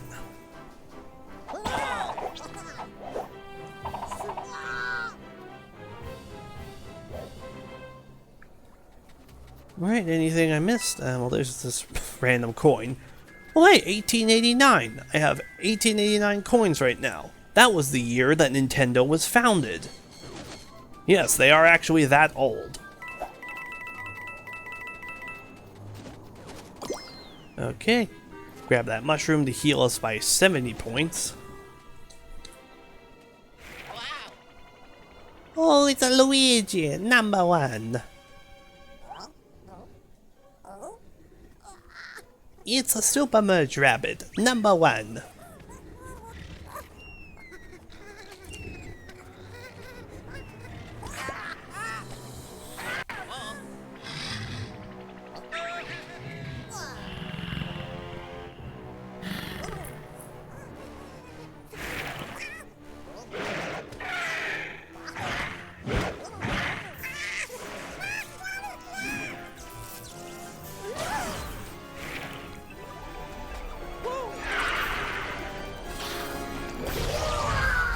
Rabid Plant, Noxious Fireweed.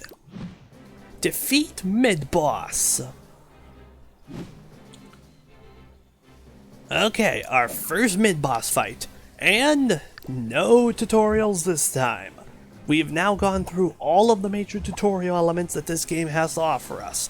Our movement, our attack, our techniques, the tacticam, switching heroes and abilities, attacking on higher ground, dashes, team jumps. Now it's time for us to rope everything together and take him out. So, per Rabid Plant, he's got 300 HP, can move 10 cells, 2 out of a pipe, which, just look at that attack range, movement range rather. And his main weapon is the rocket, which we haven't actually seen yet. Basically, it has stupidly absurd range. Like, he can hit us from anywhere within this field. Look at all that red, just look at it. Furthermore, the rocket will deal an explosion when it makes contact, so even if we're hiding behind cover, it will still deal slight damage to us. That said, it will not be able to activate its super effect if we're behind cover, so there is that. And there's also 2 Ziggies backing him up, but they're not much of an issue. So now, let us begin.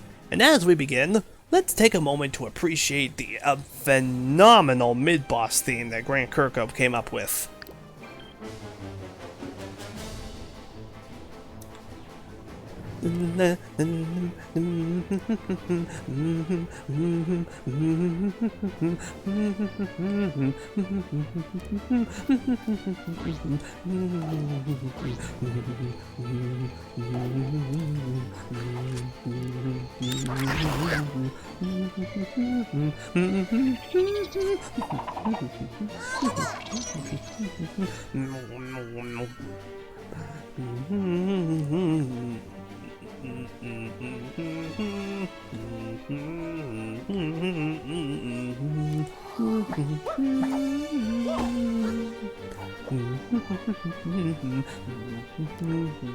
Man, I just love this mid-boss theme so much. Like, you can tell that the guy who worked on Banjo-Kazooie did this. Like, I heard a remix of it once, actually, that put it into N64 sound font, basically making it sound like the Banjo-Kazooie song. And, yeah, it is perfect. Should I use this? Yeah, we'll save it. Ah, damn it, I could have used it. Oh, that was a lot of damage he just did just then. Oh dear, that's not good. Oh, he just destroyed like half of Mario's health in one hit. That is a bad way to start this off. Okay, he's definitely going to move in this range. Let's see. I want to murder that guy. How do I do that? This way work? Okay, that way works. Then hide Rabbid Peach behind here. Can't believe that happened. Oh, jeez. Oh. Oh boy. Okay. This one.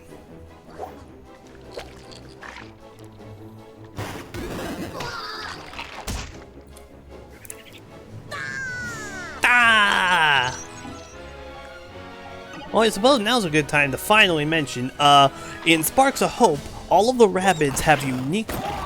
Oh, hey, critical! Then he attacks Rabbid Luigi. Okay, shielded. Okay, I appreciate that, honey, but anyway, what I was saying. In Sparks of Hope, the Rabbids are actually fully voice acted, which I was not expecting. Like, I never would have expected them to actually fully voice those guys. And it's not like the regular Rabbid voice, you know, that goes like blah blah blah blah blah blah blah blah. I'm talking like actual voices, like full sentences spoken by actual people. And oh hey, that bopped him into Rabbid Peach's range. Can we? Oh well, you know, if we get a super effect, then it ends it.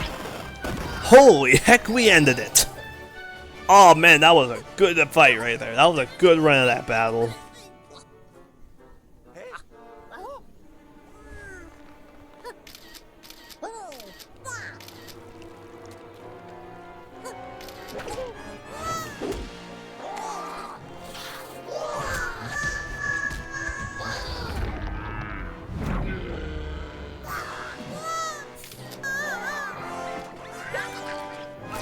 Oh, I hope Rabbid Peach gets some good moments in Sparks of Hope like she does here. Although there are a lot more new characters to give good moments to. I hope she gets at least one more standout moment. Alright!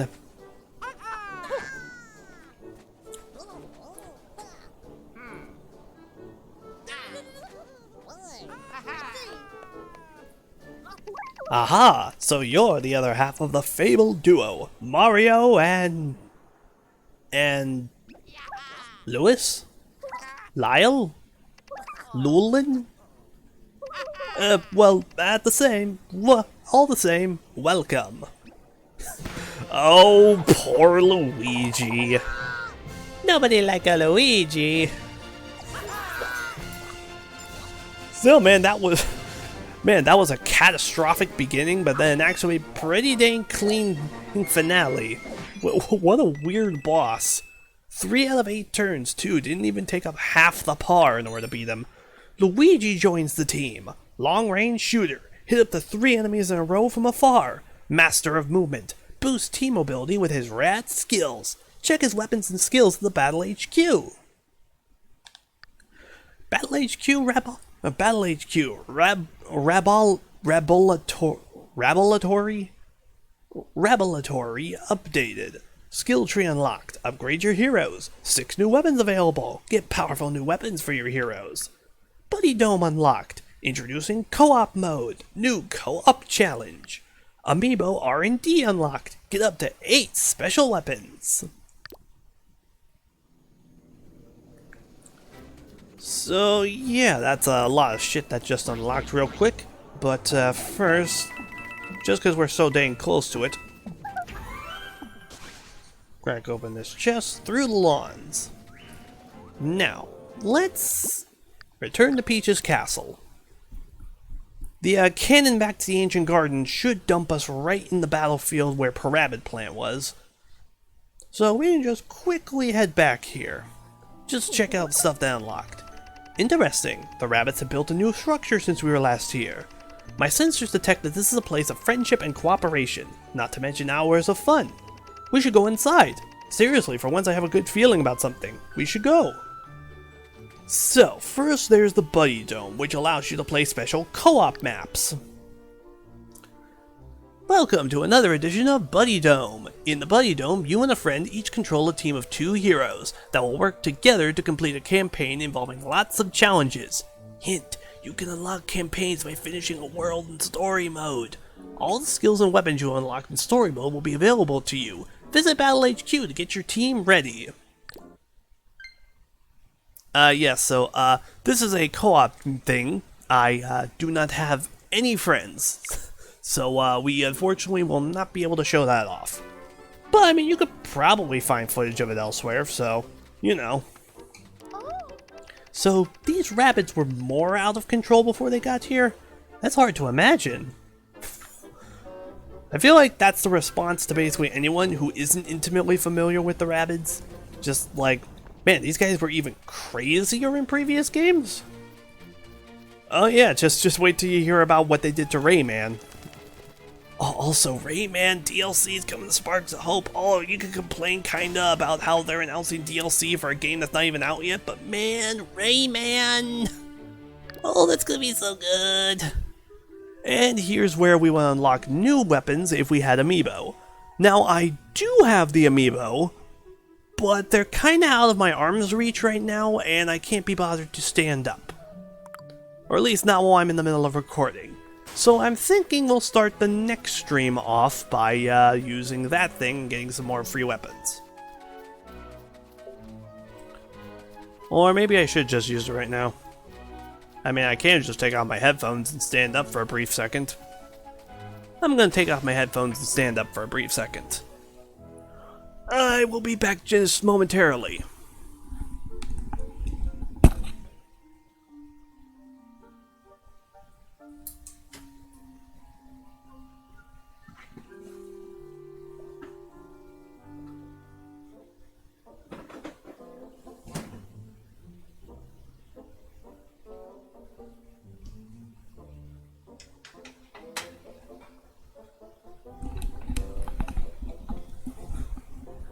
And I'm back. Man, that was a crazy brief second, let me tell you. Like, the wars I had to wage on, and the, compromises to my sanity. Okay, enough of that. Let's see. Hold an amiibo to the thingy. There we go. So those were weapons for Mario and Rabbids Mario. Luigi and Rabbids Luigi. Peach and Rabbids Peach. And Yoshi and Rabbids Yoshi. I wonder if they'll bring back amiibo functionality for Sparks of Hope, because they aren't really that big of a thing anymore. And again, there are amiibos for basically everyone except for Edge. But new scan, all amiibo. But yeah, man, any chance you have to get free weapons, I suggest you take it. Whether they be bonuses for downloading DLC, or the pre-order bonus, or from the amiibos. It's just helpful. You know, saves up your coins for future weapons. Okay, now... And while we're here, we might as well toy with our team. The Luigi. A master of long-range attacks due to his familiarity with nozzle-based weaponry. Luigi has bravely led many fighting retreats thanks to his advanced mobility. Way to say that he's a coward without saying that he's a coward. So yeah, Luigi is effectively the game's sniper. As you can see here, his HP is preposterously small. Even when you upgrade it, the dude is still made of paper. That being said, his primary weapon is the precision, which, yeah, we'll just make that our team. Aha, precision. So, the precision is basically the game's sniper rifle. It has absolutely insane range, like you will not believe the range when I show it in the next battle. And it also, well, yeah, it just has ridiculously long range, and is also surprisingly powerful, honestly. So, yeah, let's see. Suction Destruction. Enemies whining, tell them to suck it up until you can clean up on the field of battle. So this weapon's cool because it's actually based off of the Poltergust 5000 from Luigi's Mansion Dark Moon. A handful of weapons also share similar origins like that. Some of them are based off of various Mario elements. That's just cool. Prime Mover. All in the action, getting things moving again with this space-age sharpshooter. Muffler Snuffler. Cruise your way to victory lane with this mean machine that's surprisingly safe and easy to handle. Also available in sports packages. Phosphorus, otherwise known as the Morning Star, and with this baby on the horizon, it's the dawn of a new day for the bad guys. Boom Broom. Lightweight and collapsible for easy storage, this long-range rattler is a menace to faraway foes and pet hair alike. So yeah, for his super effects, Luigi's Precision has Ink and Bounce. Bounce is, we already talked about that one with Mario. Ink is extraordinarily useful. When when you ink an enemy, they are unable to attack for one full turn. And when I say that, I mean literally any attack. Like they just cannot attack in any capacity, whether it be a regular attack or some form of attack technique, like Hero Sight, for example, which is, you know, disastrous when it happens to Mario, but pretty darn useful if you use it against an enemy. So yeah, I always stick with Ink. And I guess we can check out the rest of their weapons, though I doubt there's anything I really want right now. Flame Job, sleek styling and advanced performance technology in one flame-painted package. You'll be the envy of heroes everywhere. Piston Panic, produce a pulsating progression of powerful projectiles with this pneumatic annihilator. Piranha Pelter, what better way to say bite me to your enemies? Barrel Blaster. Demolishing your enemies is more fun than a barrel of monkeys with this blast from the cask that smells vaguely of cabbage. Don't know why they didn't just say vaguely of bananas, like it was right there.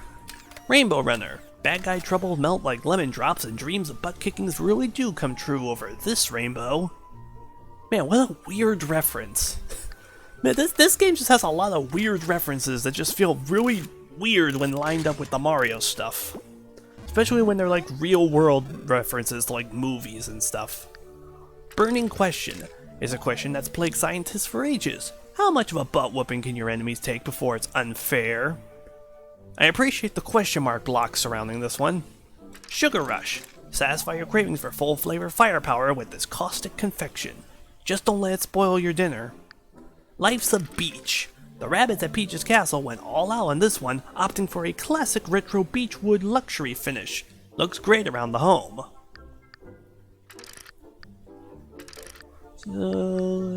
Yeah, nothing really I want right now.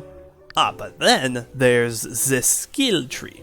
So, from now on, every time we complete, I think it's either a battle or a chapter, we will unlock skill orbs, which we can then use to purchase various skills from the skill tree, including various new movement attacks, secondary weapons, secondary techniques, and after you unlock all of them, various other boosts, such as increased dash damage, increased range for your team jumps, the cleansing jump, which allows you to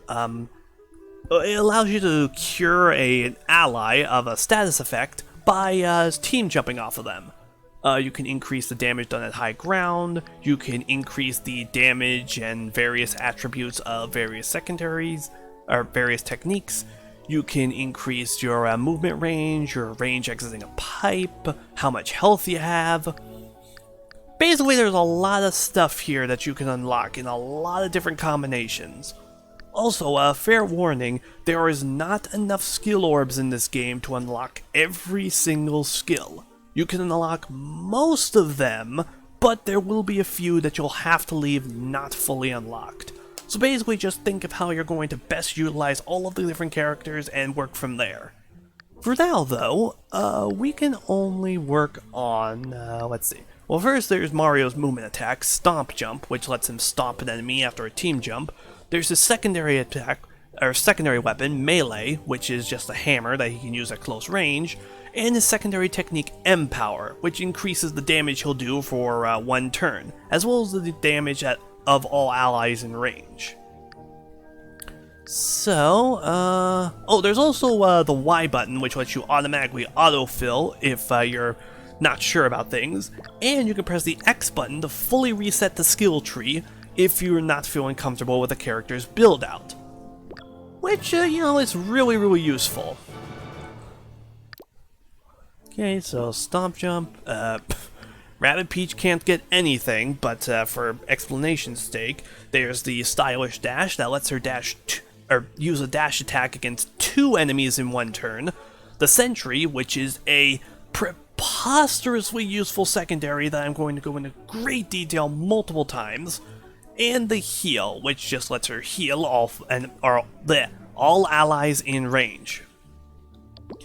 So yeah, then for Rabbid Luigi, there's the Vamp Dash, which allows him to inflict the Vamp status effect on enemies when he does a dash, basically allowing you to leech health off of your opponents. Then there's the Rocket, which is the same weapon that we saw Rabbid Planet use, ludicrously long range, can deal damage even against cover, but also is not very powerful. And then there's Weaken, which allows Rabbid Luigi to weaken the attack of any enemy in range. And it's the only thing we can buy, so there you go.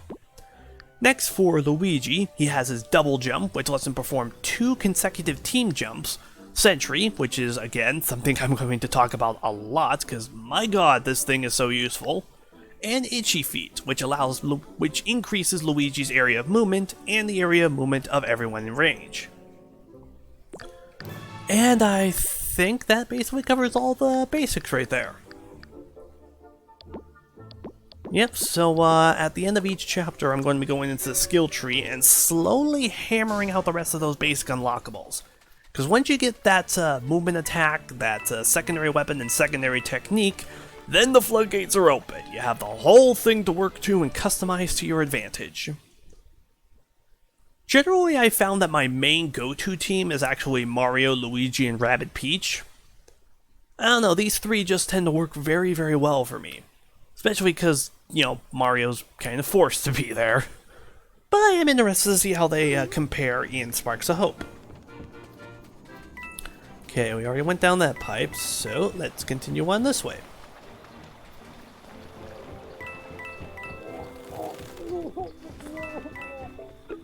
Oh my. You've got to admire their dedication to hiding. They look very uncomfortable.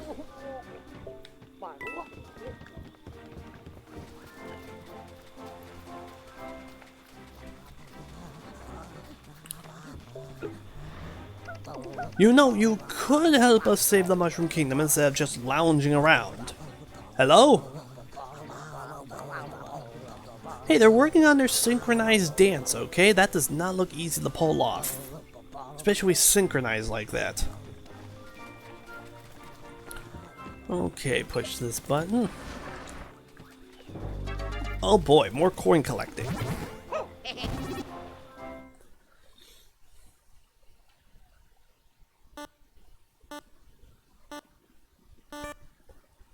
Some of these challenges later on can get really hard. Like, surprisingly so.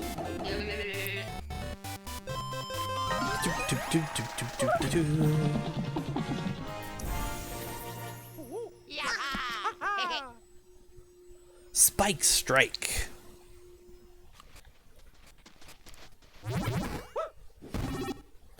Oh, actually, you know, I just realized I did not bother to look at the secondary weapons in the Battle HQ after I unlocked them for, let's see, I think Mario and Luigi were the only 2 that got them.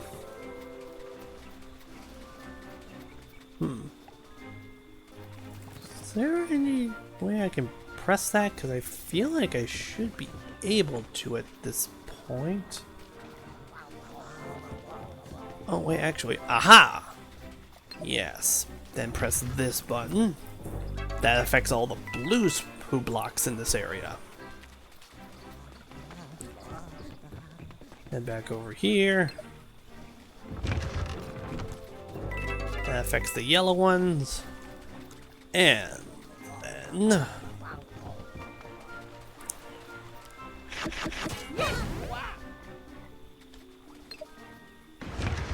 Yeah, this game's actually got some surprisingly tricky little puzzles. Nothing too terribly taxing. You can solve them pretty easily if you just think it through a bit, after you properly mess around with the mechanics a tad. But yeah, again, it's just another example of this game exceeding expectations.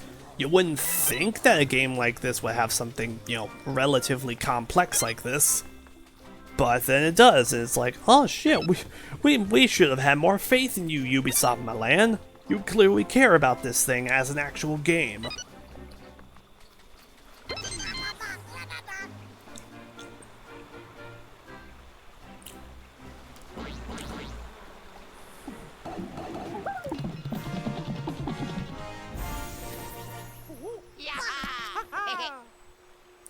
Bowser Basher.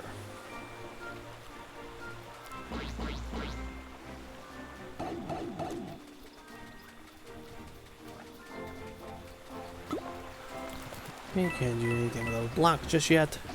World 1-6 on the bubble.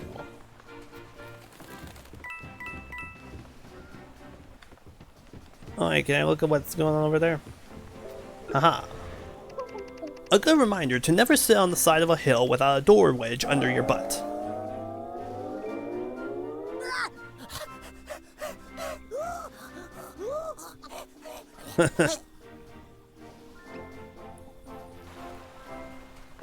Advice that we should all take to heart. Defeat all. But why can't we just defeat some of them? Well, because that's not what the game wants. Okay, so what's our itinerary? 1, 2, 3, 4, 5 Ziggies and 1 Hopper. 6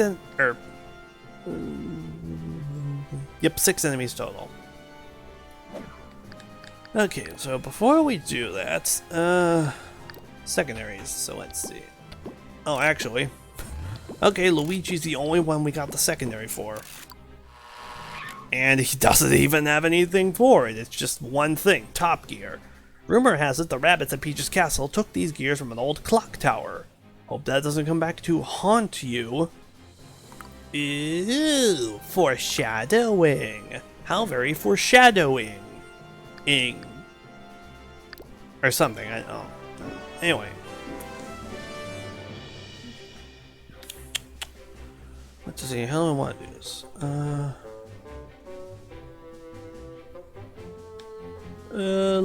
Luigi, actually, yeah, Luigi, you stay right where you are.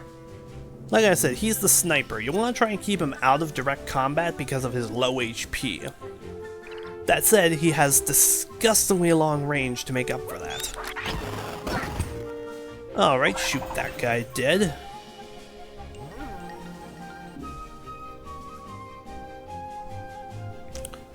And Peach... sure, you stay right there. And we'll try to shoot him. Oh hey, it actually connected. I never expect that to happen. Okay, now, we have a couple of options. Yeah, no, let's just shoot him. Damn it. Should have sent out the sentry. Time to play. Hey, hero sight. Yeah. That should be good. Oh yeah, golden. Oh yeah, golden!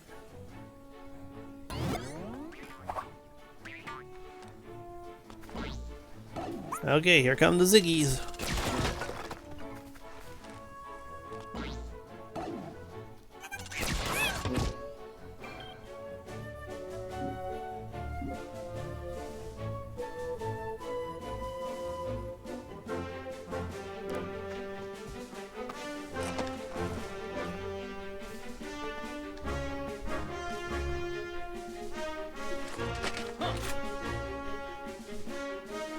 what the hell. Oh. So the sentry is basically a drone. It goes out onto the battlefield. It targets an enemy and then charges straight for them on the battlefield. Seems pretty self-explanatory, right? It has its own little movement range, and every turn it will move closer to the enemy, and when it's in range, it blows up. Here's the thing, though. It also has its own health bar, so enemies can be distracted by it and land hits on it instead of your allies, which is good considering you can just spawn an infinite number of sentries and you only have 3 actual characters. Also, if its target is killed before the sentry goes off, it remains on the battlefield, basically acting like a landmine in that case. So yeah, that's 2 very big uses of it that I found, but there's also like a bunch others. Like, this thing has so many different practical uses. Yeah, this. Okay, and then Mario, team jump off of him, and back behind cover. Yep. Stomp jump.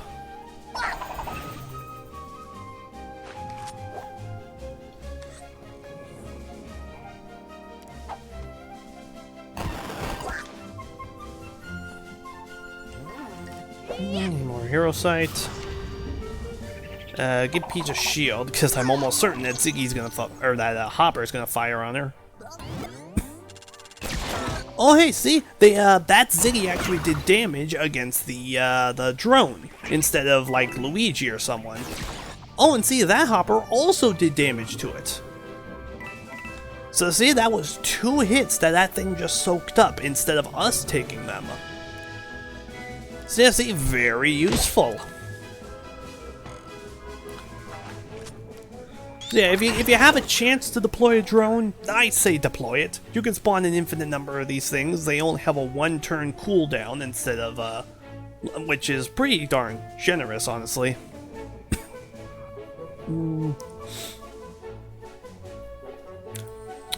Yeah, I'm gonna have to get Luigi closer eventually.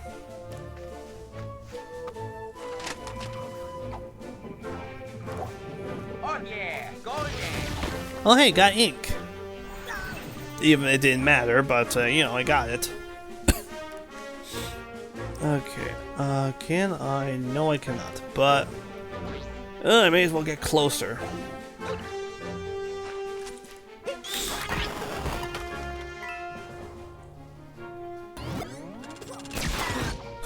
He's still aiming for the damn drone.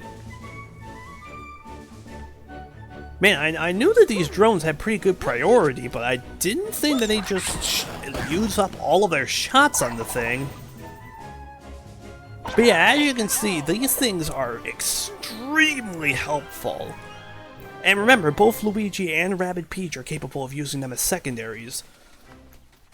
So if you plan on using either of them a lot, then make sure you grab those drones, and then just deploy them.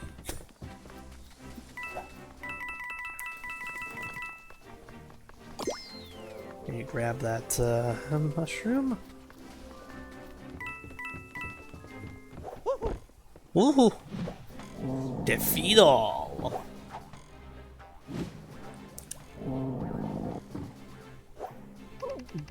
If my readings are accurate, that's a chain chomp. It may be asleep now, but as soon as it senses our presence, it will wake up, eager to bite us. Or one of those enemies. Really, a chain chomp doesn't discriminate. It'll just zero in on the closest target. The good news is that the chain chomp will only charge once we have completed our turn. So, as people described, this is a chain chomp. They are not particularly nice. After the heroes specifically have moved, the chain chomp will then proceed to lock on to whoever is the closest to it, and then take a big ol' bite out of them, dealing 75 damage. Simply put, you do not want to be on the receiving end of that, so make sure your heroes are out of range. How do you know if they're in range? Well, we'll just start the battle and then show you. So you'll notice that its attention is snapping to our little cursor because we are moving into its attacking range. And you see that little chain jump icon over the opponent's head? That's how you tell who's being targeted by the thing. Okay, so it's currently targeting that guy. So yeah, as long as we just stay out of that range, we should be okay. Now I'm gonna try and murder you. Oh hey! Again, I never expect for the 50% cup to actually hit the 50% cover.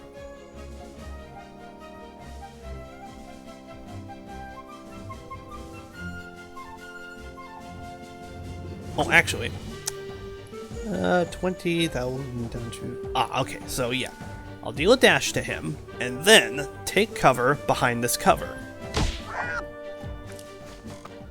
Okay, so chain jump deals 75, he has 70, he'll be attacked by him, and then be taken out. Strategery, you see? Now let's try... Oh yeah, and see, that's a good example of how ludicrous the sentry's range is. And I got a critical, so I just sniped that guy right off the face of the damn earth. Use the hero sight. Then, let's try stopping this guy. No, I don't think that's gonna work out. So, there. Up. And then we definitely want to take this dude out. Should I use my hero sight right now? Probably shouldn't. Yeah, no, I definitely won't. Let's see. Yeah, good. Yeah, I generally don't want to use both Mario and Luigi's hero sights at the same time. I try to, like, alternate them. I use Luigi's, then Mario's, then Luigi's, then Mario's. It's a little tricky considering the cooldown, but, you know. Okay, pick that guy off. Except it didn't kill him. Okay, now, Luigi is next in line to be attacked by this. Ah, here we go.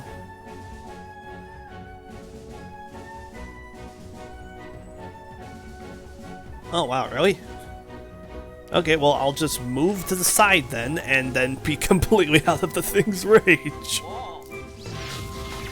Oh, grid-based combats. You are some... Oh, nope, nope. I do not want to pass all that on to the enemies. Okay, focusing. We are focusing on strategery. Jump over here. Murder that guy. Or stick him to the ground. That works too. Jump over...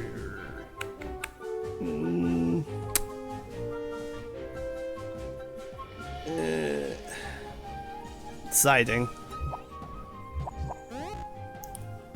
Let's see. If I would find here.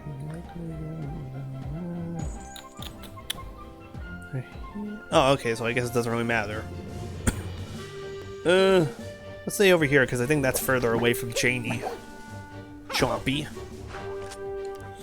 Okay, shoot you. Activate the hero sight. And pass the turn on to the enemies. So, Chain Chomp should attack him, yes. Then he moves. We shoot on him. And that's how that's all she wrote.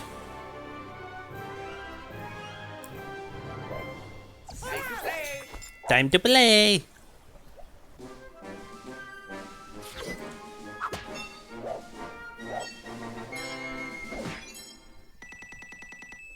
Done and done.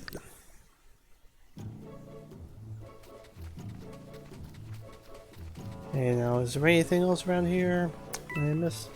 Also, yeah, we do get skill orbs after each chapter, not each individual battle. So let's just see what else we got. We can get Mario's melee. Empower we won't get till later. For Peach. Let's see, we already got a sentry for Luigi. Stylish Dash is pretty useful. Heal is, of course... Yeah, you know, we're gonna go with heal. Next, Rabbid Luigi can't get either of these, and Luigi cannot get either of these. I could get these, but we're gonna hold off on all of these upgrades until after we've gotten these 3 for everyone.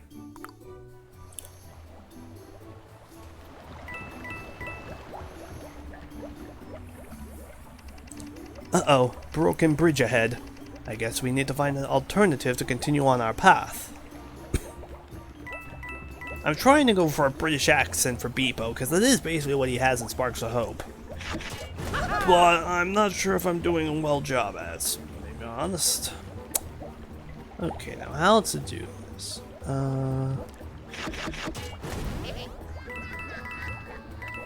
Yep, wait. First, we want... press this. Head back that way.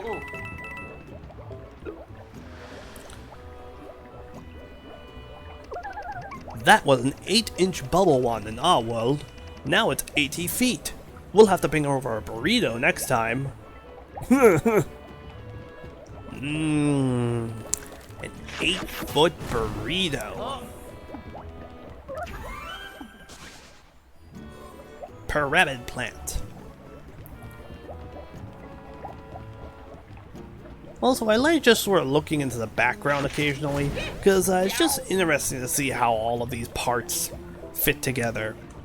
Like, we've got this giant container of bubble blowing fluid, the bubble wand, then over here you can see the faucet that all this water is pouring out of.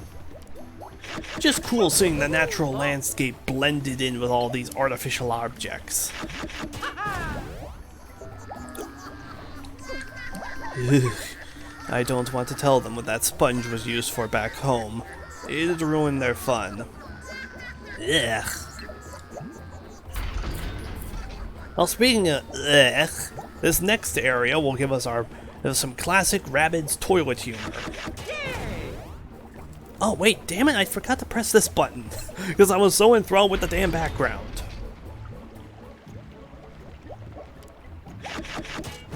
Okay, over here, into this thing, then over here, across the blue, into this cannon, across the way, around the bend.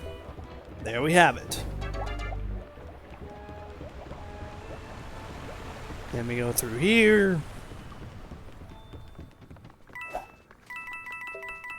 Into this dark and dreary canopy. Oh, how wonderful. Luigi. You know, this game does look really, really good. I know it doesn't have like the realistic texturing of like showing individual strands of hair in Mario and Luigi's hair and mustaches. The sort of thing that Mario Odyssey and Luigi's Mansion 3 have. No, it still looks nice, bright and colorful and crisp. There's a tiny plaque here from the artist that reads, "Rabbid building a log cabin." I wonder what that means. I mean, to be fair, Mario and Luigi are plumbers, so... not that far outside the realm of possibilities, I guess.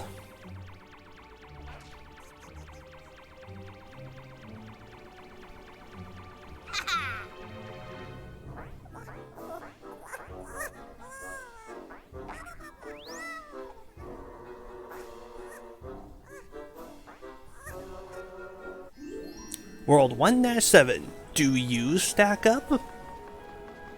Also, I should probably mention this, I'm planning for a 3-hour live stream, and we've been going for 2 hours and 10 minutes. So yeah, we'll play for another 50 minutes, however long we get to, you know, that's where we'll end it. Defeat 5 enemies. Oh yeah, okay, they're not gonna bring this up, I guess. So for this battle, we need to kill a certain number of enemies. In our case, 5. There's currently only 3, but more will spawn, and they'll spawn infinitely until we kill 5 of them. So yeah, just be careful on that one. Oh jeez. Let's see. Do I want to switch anybody out? I kind of feel like I do. No, I think we should be okay. Like we're still in World 1, so we should be more or less fine. Also, apologies if you end up hearing any meows coming in through the microphone. My pet cat is trying to get into my... she's trying to get into a room she's not supposed to get into. Let's just leave it at that. No, you're not getting in there. I'm sorry, you're not allowed in there. Let's see, yeah, Mar. Oh, should I do that? Because I'm kind of leaving myself open to this jerk.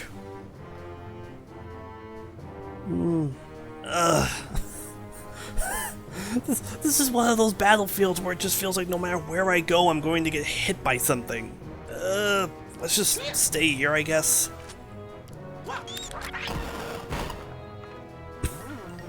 Yeah, Mario, you use hero sight.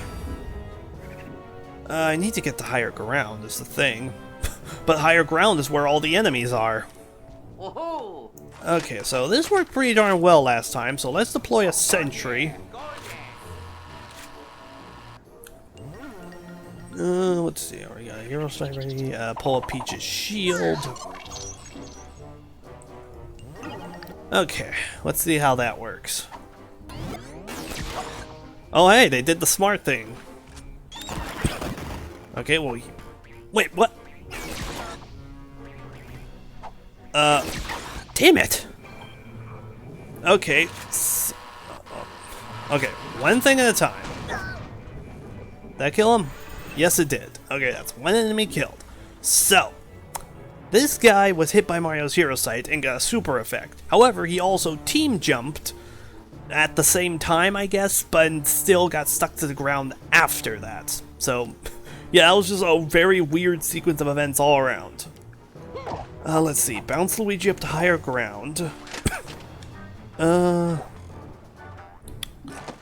let's see here. Bounce off Mew. Oh yeah. Bounce off of this guy. Okay, let's see. Ooh, that's some good melee damage right there. Okay, so we're currently only using like the starting melee weapon, the starting hammer. It doesn't have any super effects attached to it, which, you know, it's a little problematic. Luck be late tonight. Heck yeah. Okay, that's 2 enemies out of the picture. And now for 3. Okay, so 2 or more should be spawning within the next round. So we can use that time to reposition our heroes in such a way that they will not instantly get their buttholes plungered.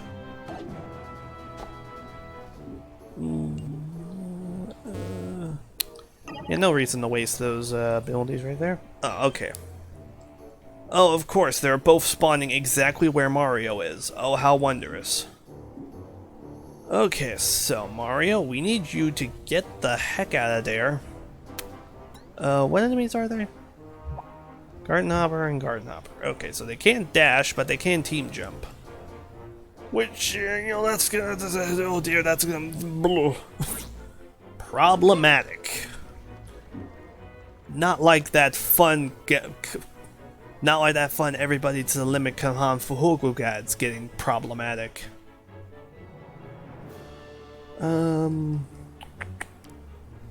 Yeah, let's get Rabbid Peach in here. Right there. And unfortunately, we can send out a drone, but there's nobody to actually target the thing with. So that's a little unfortunate. Let's get Luigi out of the line of fire right now.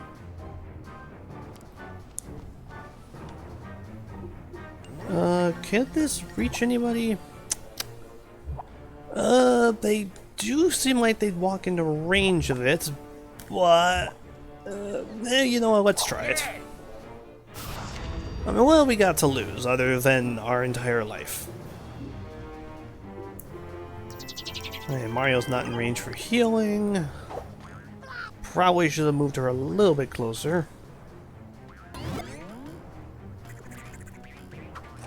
Oh! Oh, nice shot, Weege. Okay. Okay, now let's see. I need to kill 2 enemies.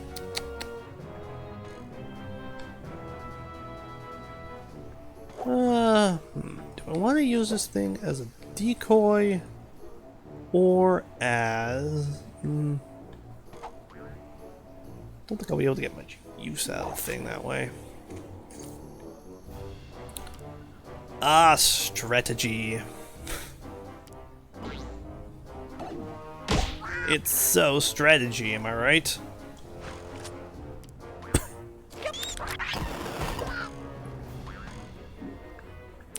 I feel like I've done this much more efficiently before, but I haven't a clue how.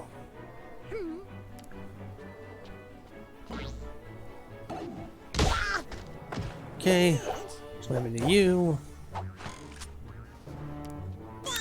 Sure, attack you. Okay, that's 4 enemies out of the picture.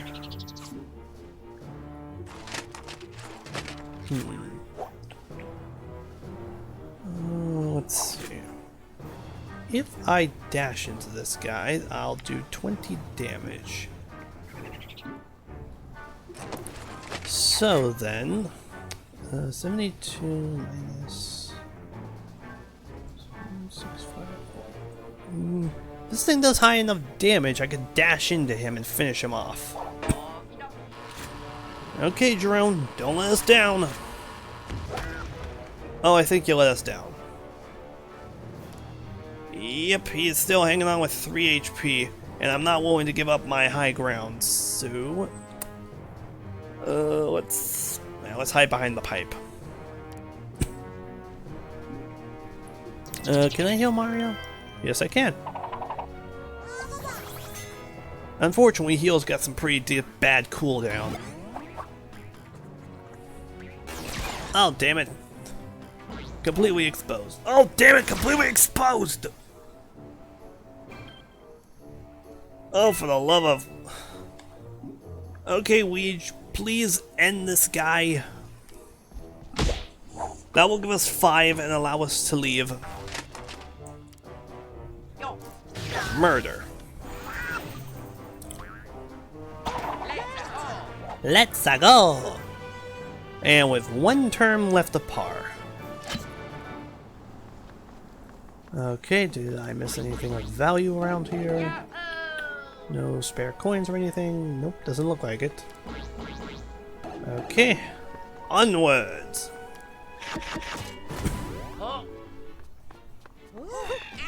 Huh.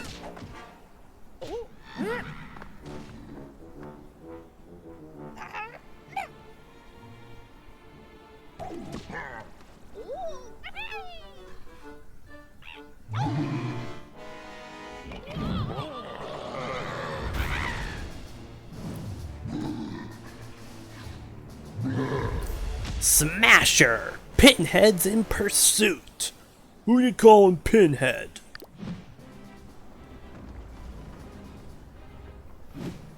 Alright, so new enemy type, the Smasher. My sensors reveal 2 interesting facts regarding Smasher behavior. 1. Their temper. If struck by a weapon, they will charge their attacker like a raging bull. 2. They have the stamina of a walrus after an all-you-can-eat fish fry. If you're far enough away, they will stop charging. So yeah, the Smasher. They have 150 HP, they can move 4 cells. They have a 4-cell area movement, 2-cell moving out of a pipe. Their main gimmick is the chase ability. After they're attacked, they will chase after their attacker, moving... Well, yeah, they're just their basic movement properties in the process. And if they manage to catch up with you, then they'll be able to score an additional attack. Like an extra attack that doesn't count towards their, 1 attack they can use. So yeah, these guys can be kinda problematic, Especially later on when they're capable of sticking you to the ground with the honey effect and letting you just be comboed into oblivion. Oh, and then there's the frickin' empowerment where they can make themselves stronger. These guys are not fun. You will not enjoy these guys after a certain amount of time. That being said, they can only attack if you're right next to them. So if you keep your distance, then, you know, you might have a good shot at it. Okay, now, what do I want to do here? Because okay, you know what? First is order of business. Heal. Yeah, generally I suggest that you do that on your, whenever you have the chance. Bleh. What am I trying to say here? If you have Rabbid Peach on your team in a battle and your allies are don't have full health, then you should use heal to fully heal them. That was probably a very weird way of wording all that, but let's see. How do I want to go about this? I do very much want to kill that guy, and what's the best way to go about doing so, though? Okay, let's try this. I'm gonna attack him.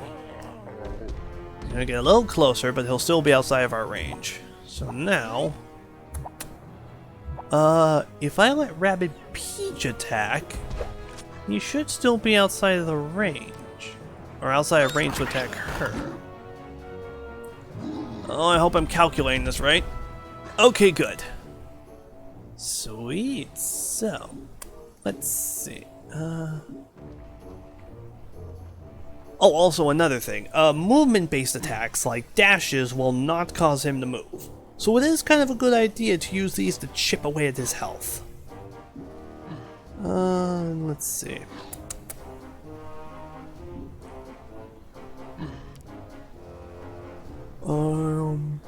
Yeah, let's just send Rabbid Peach over here. And then we'll team jump Mario and Luigi over to that area. There's one up here. And we'll just sort of leapfrog our way over to the pipe. Like I said, Smashers cannot attack you unless you're directly next to them. So it is pretty useful. It does mean that you're able to go about... if you're only dealing with Smashers, then you don't need to worry too much about cover. Oh, well, that would have been helpful. Okay, and good. And now we got more enemies spawning in, including a Ziggy. I believe one of those are Ziggies. Yep, a Ziggy and a Smasher. So now cover is, you know, important. Moderately so. Okay, let's hop over here. And I don't trust this one bit, so we're just gonna shield. Now, let's see, Luigi... Oh yeah, Luigi's team jump is ludicrously good.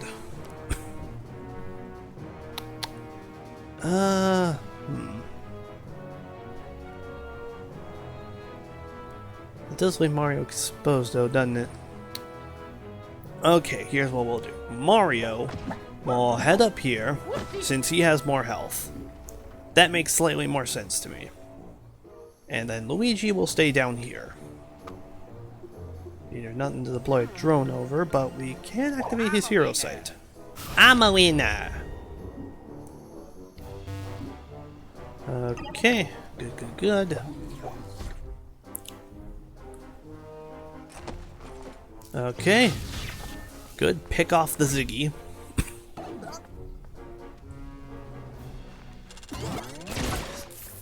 Okay, shield soaked up some of that damage. Good. So you dash into this guy. We end up back over here.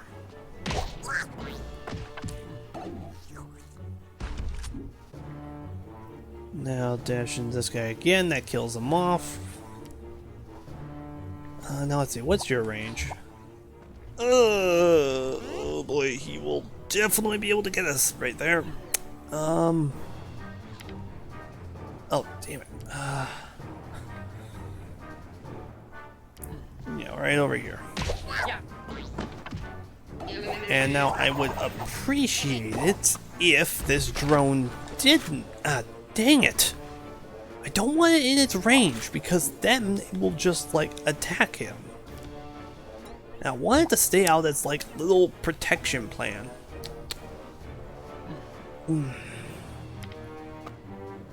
There really is no safe way of doing this, honestly. I don't think there is. Okay, well, like I said, there's no ranged enemies out on the field right now, so we can just be completely unguarded.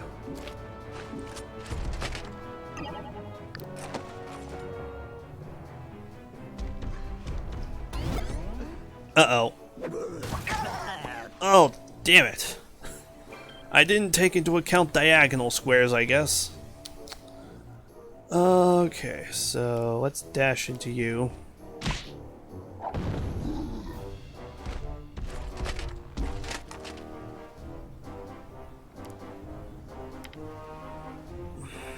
Oh man, I probably shouldn't have put Luigi so close to him.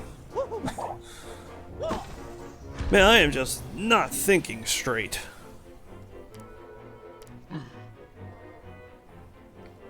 Actually, I never did check what that enemy was. Okay, another smasher, so.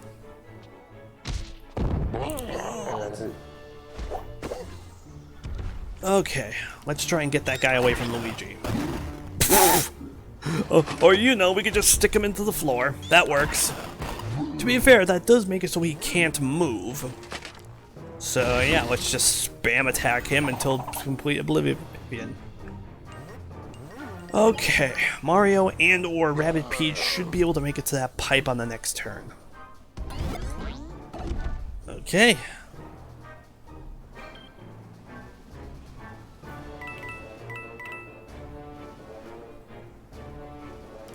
And in we go. Oh, okay. Got a little hairy there, but yeah, I probably should have used Rabbid Luigi in a few of those battles. It's not always a good thing to just stick with one team. Best try and experiment with different abilities.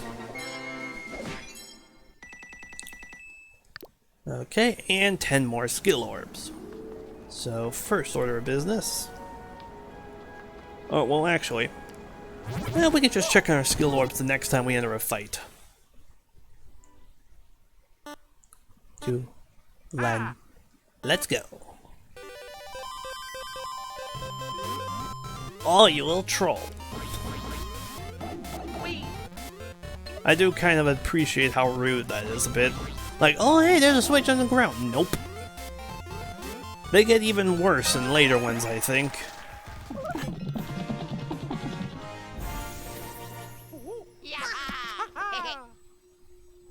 Killer Extinct. Wait, is that also meant to be like a Killer Instinct pun? Because I'm... What? Okay, I wasn't expecting a Rareware reference here, but sure. Our very lives are in the hands of this enormous rabbit statue, which bears the weight of this tower. How unsettling.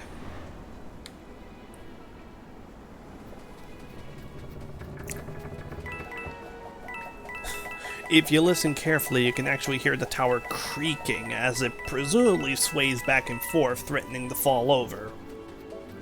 Oh my, it looks like a giant smasher. Luckily it can't move or we'd all be flat as a flounder. Yep, and we have to climb this thing. Hope you weren't scared of heights. World 18-8, Precarious Pillar. Wow. Mystic Journey.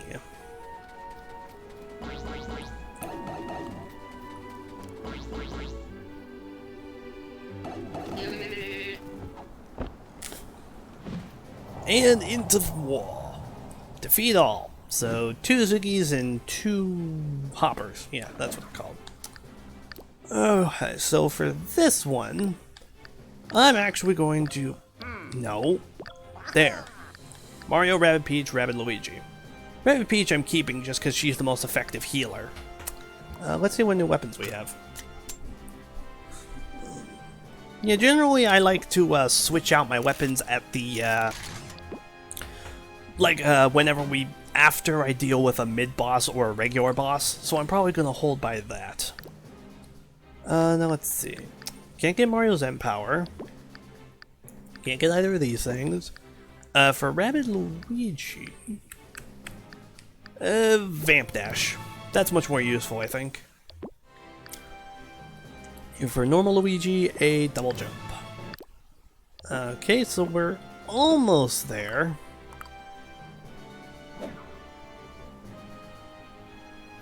And let's do this.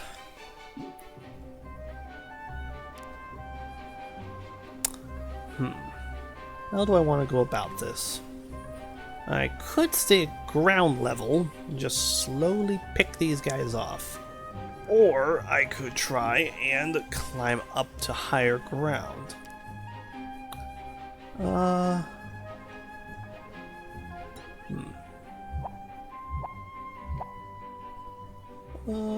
I think I should be safe up here.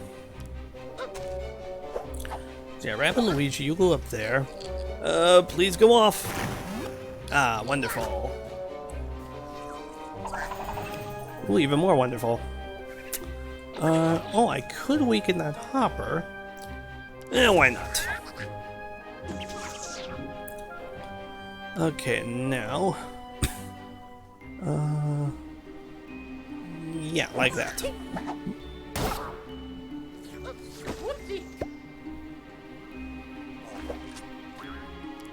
And then shoot you. Stick him in the ground. Grab these. And... where to put Rabbid Peach? If I put her here, she'll likely get just attacked by these guys. Let's hide you in this corner for now.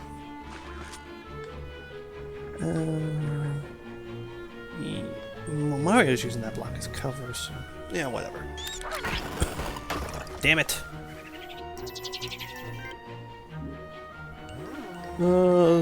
Yeah, hero sight. Okay.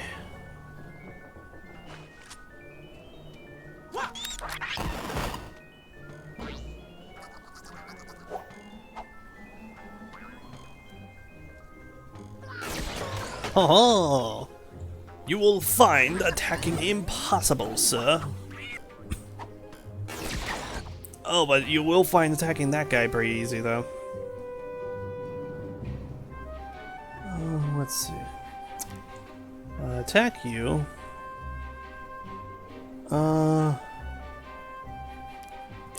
Okay, well, I guess I'm going to try and get this guy out of the picture.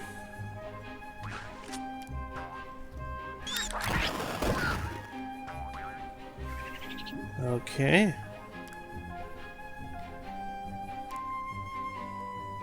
Up here, and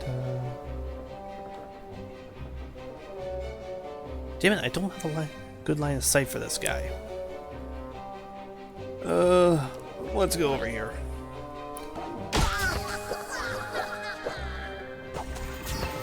Which would have been helpful if Rabbid Luigi had any health to regain. And done. Yeah, like I said, I believe the Blorbs have the highest chance of activating super effects of any weapon, and by the end of the game you get Blorbs that can use them, that can activate super effects with every hit. So they are extremely, extremely useful. Okay, now we just need to move all this junk into position. There we go.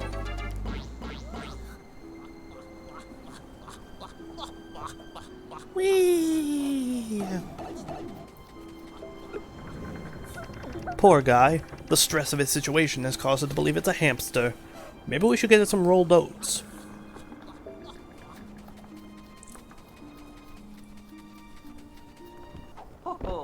Oh! Defeat all.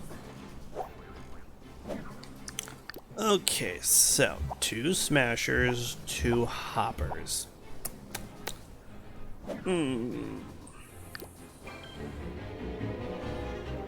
Let's see, what would be the ideal method of taking these things out? Well, actually, I think the answer to that question is basically anything. Like, there's probably zillions of strategies you can use against these guys, all just as valid and just as effective. Well, I guess we'll start by trying to get this smasher out of the picture. Okay. Pushed him back a little bit, so it'll take him a bit longer to get over here.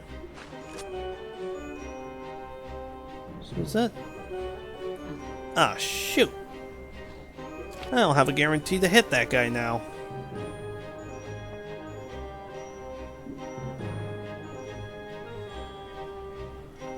Neither was Rabbid Peach. Oh god, how, why?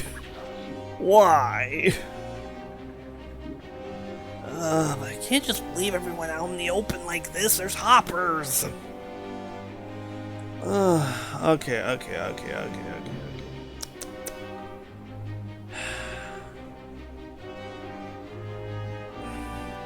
Okay, here's the plan.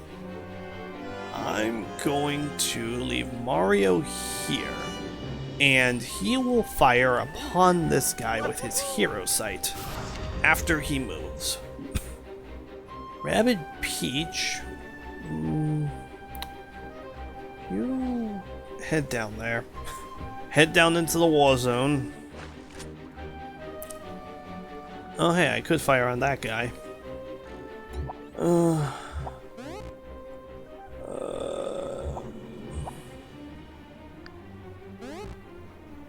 No, that'll just activate Mario's hero sight prematurely. Man, I completely fricked this whole thing over. Okay, then Rabbid Luigi, you stay here.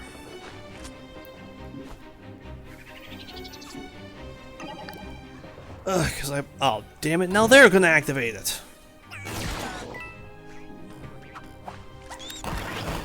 Damn it, and now Rabbid Peach is gonna take the brunt of the damage because I didn't give her the shield. Remember when I said earlier about not thinking things through? This is what I meant. Okay. You are about to die. Good. Okay. Dash him. Then blast him. Okay, that's one enemy down. Pull up the shield.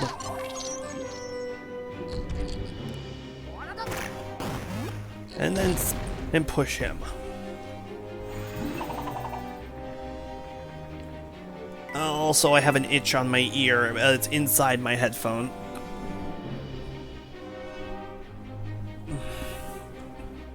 Just in case the mic ended up going all staticky or something. That's what that that is what caused that movement.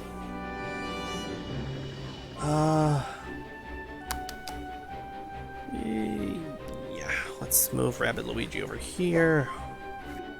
Oh, cool, I can weaken both of these guys. You know, I don't think I really use weaken all that much. Should probably use it more often. Real dang effective. I wanna bounce into that guy. Oh, no, no. Is there any place this will take me that is safe? No, there is not. And while he is weakened, I don't particularly want to take the brunt of that. So let's just hide behind here.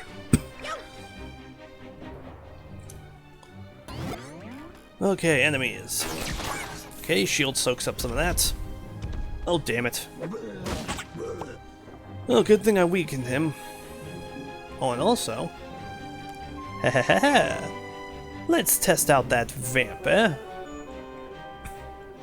So is there anywhere I can go? No, it doesn't look like it.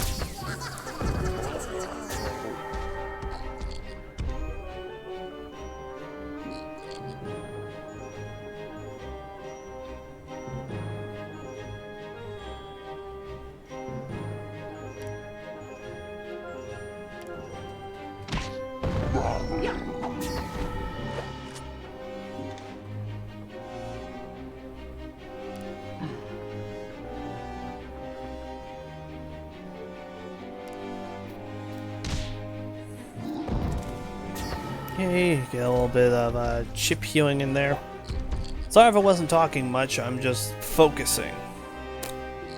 Let's pull up Rabbid Luigi's super barrier.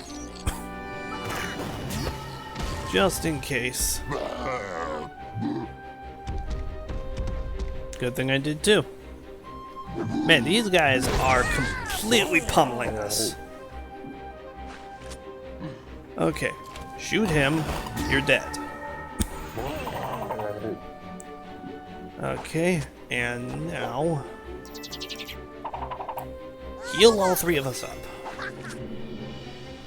Eh, why not?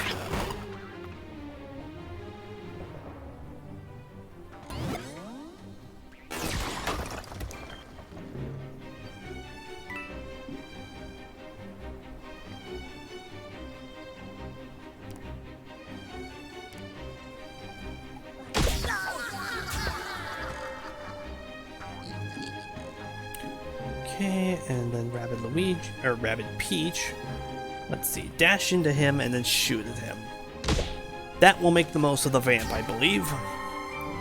Soaking up as much healing as we can from this guy. Oh, hey. Ooh, this gives me a genius idea. Get right next to him. Oh, wait, actually. Oh yeah, that's another thing I should mention. Secondary weapons all have splash damage. So you'll notice all of that range that this one attack has, Rabbid Luigi is also in that range. So if I use this attack, it will also damage him as well.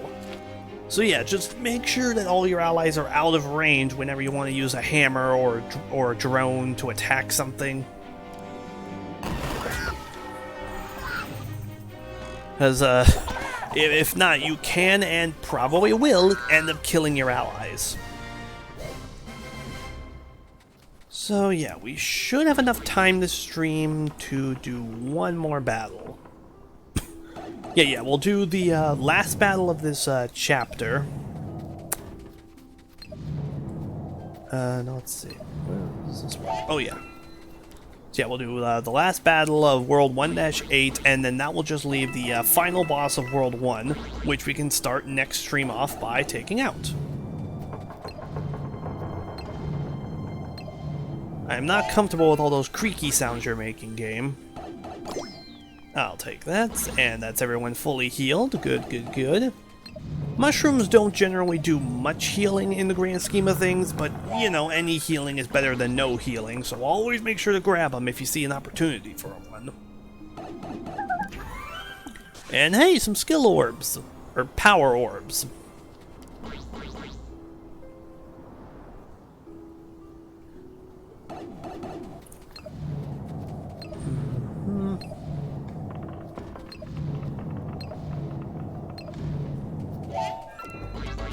And that's the way through.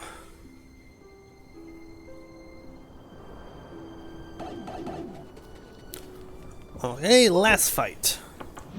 Defeat 4 enemies. And they're all smashers. Isn't that just... That's it. Isn't that just?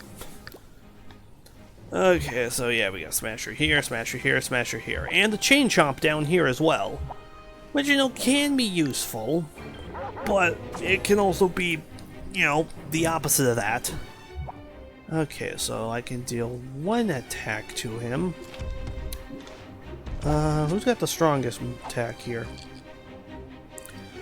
I want to use Push on him, but I think that'll just prove to be a bit too erratic. So let's try and honey him. Of course not.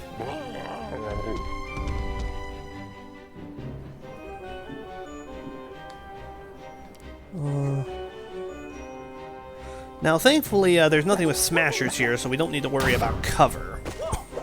So we can kind of just move around wherever. Kind of try and keep everyone separated. Actually, we'll try and do it around those two. Although actually, it'll just be weakened for this one turn. So it, yeah, this will probably work out okay. Okay.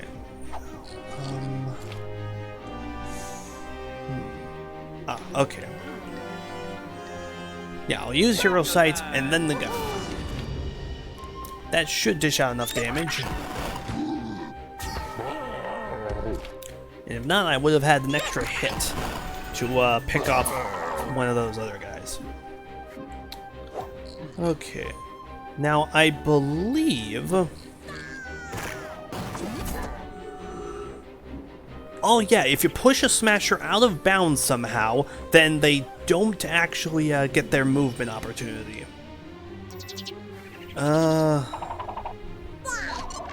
With the shield, oh dear, they're gonna come out of the pipe and go straight for Mario, aren't they? Oh yes, again, another instance. Oh hey, they didn't. Okay, I was not expecting that. Okay, so that's their range outside of the pipe. Let's see. This guy's got... How much health does he have? 48, yeah. The text is a bit small in this game, so it's kind of hard to tell sometimes what things are saying. But yeah, okay, so let's move Rabbid Peach over into this corner.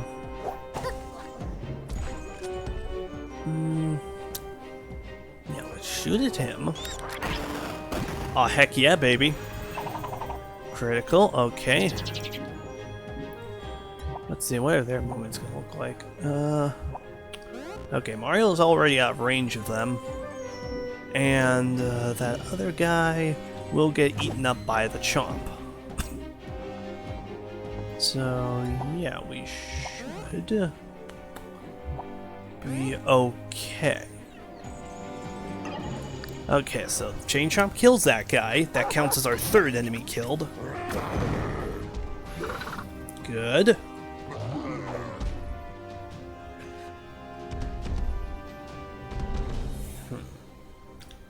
Okay, now we need to kill one more Smasher, and then we're golden. How exactly we accomplish that feat is anybody's guess. Okay, well, let's start by using our movement abilities to chip away at its health.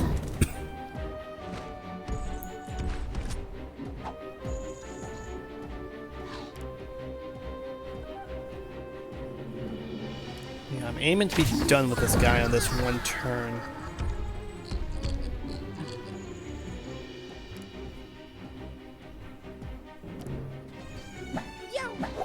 Yeah, yep. Okay, now who's in range? Literally everybody. Oh joy. Okay. I'll pull up Rabbid Luigi's shield and have him go first. Damn it!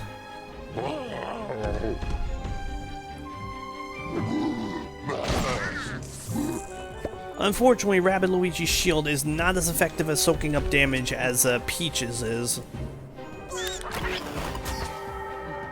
Okay, looks like we're just taking this then.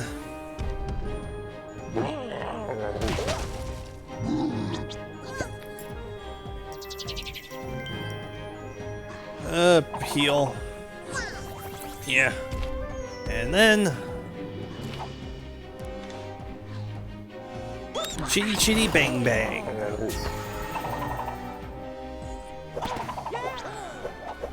Perfect! Oh yeah!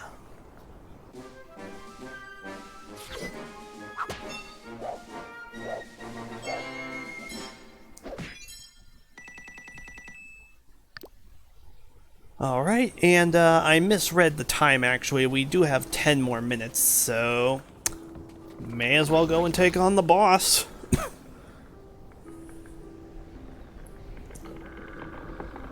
I doubt that we'll be able to do one world per stream, because the later worlds are much harder and longer.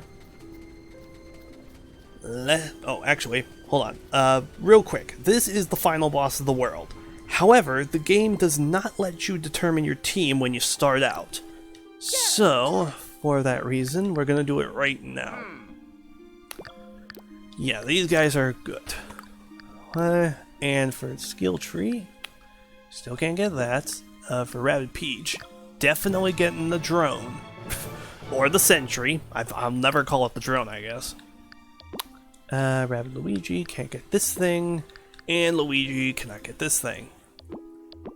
Okay, let's do this. World 1-9, Top Banana.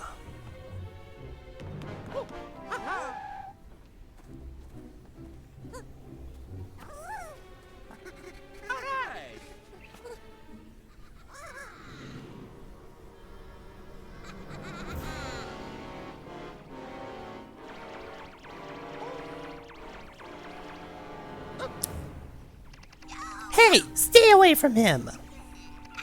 I see what's going on here. You want to use that little fella's special talent all for yourself. Well, I saw him first. He and all his special talents are mine.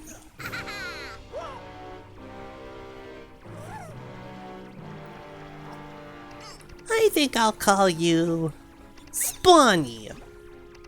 You want to help me teach these wimps a lesson, Spawny? Ha! My papa's gonna be so impressed when he gets back from vacation.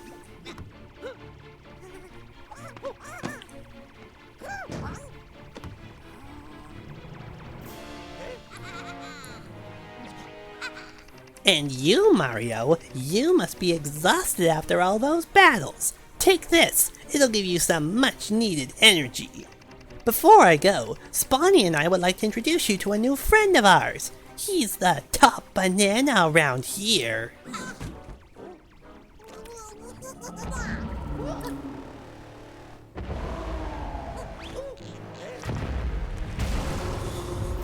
Rabbid Kong goes bananas.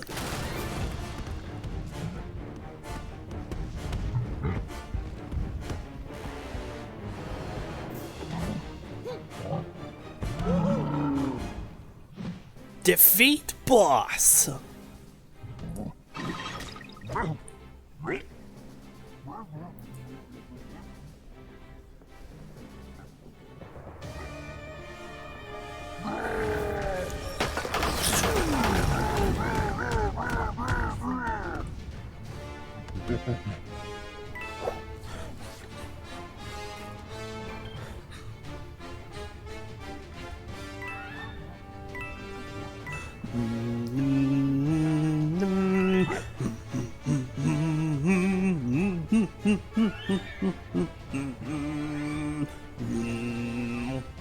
Sorry, I just have to give appreciation to the fact that Rabbid Kong's boss theme is a remix of Jungle Hijinks from Donkey Kong 64, which, you know, Grant Kirkhope worked on, so, you know, makes perfect sense.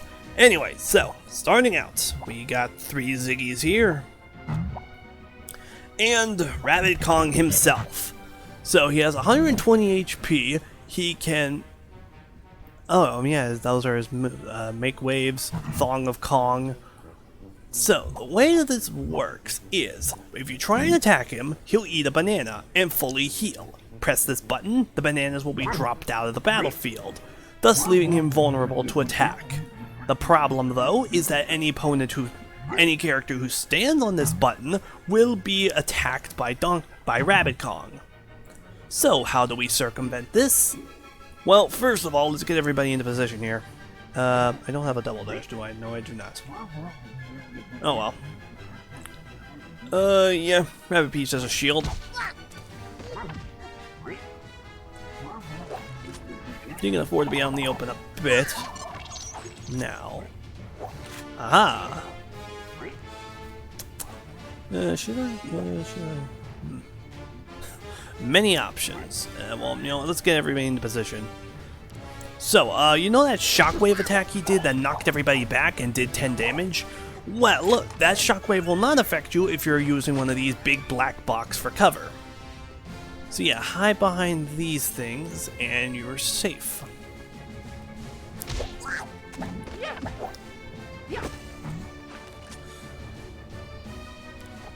So they attack you. Okay, now. Haha! Ho So, yep, the drones are indeed able to activate these pressure plates and dump the banana ore, thus allowing you the opportunity to attack Rabbid Kong. Not that we gave ourselves the chance, considering we had to take out the Ziggies, but, you know, next time. Yeah, hero side. Should I double up on it? Should I double... Decisions.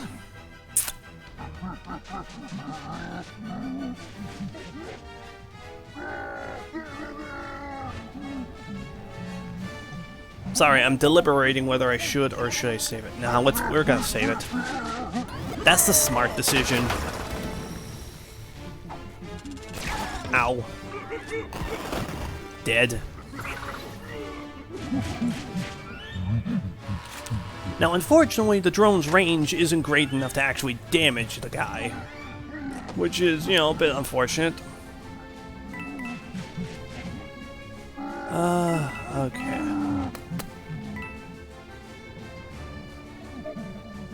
Yeah, let's just get closer to him. Dish out some damage. Oh, hey, critical. Oh, that's another thing. All bosses are immune to critical effects, or the super effects. So no honey, no bounce, none of that. Alright then, Luigi. And then Ma. Oh wait, actually, I should have thought that through better, because now...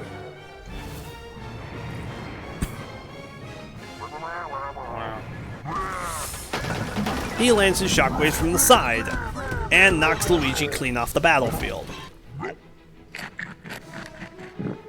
So yeah, mildly problematic, and then he fully heals, and now on to phase 2. Basically just do the same thing again.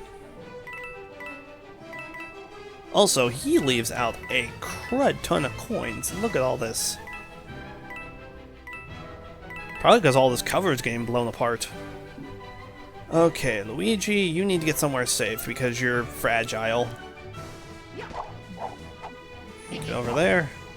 Good.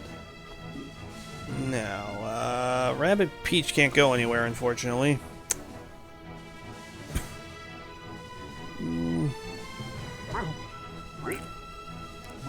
I guess I'll jump over here.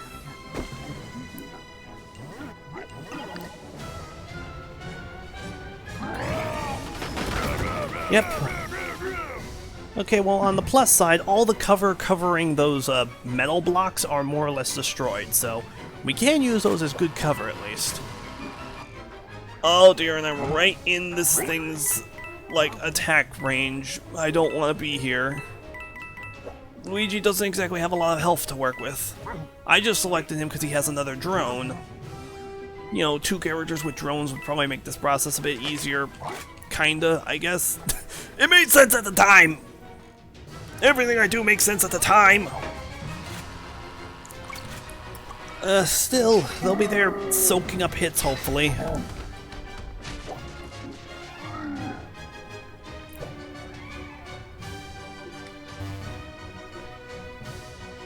Okay, Rabbid Peach, you stay behind there. Deploy another drone. You can never have too many of these on the battlefield, I say. Okay, dash into you. And back behind cover.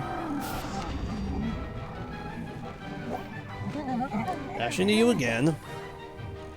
Then behind the cover again.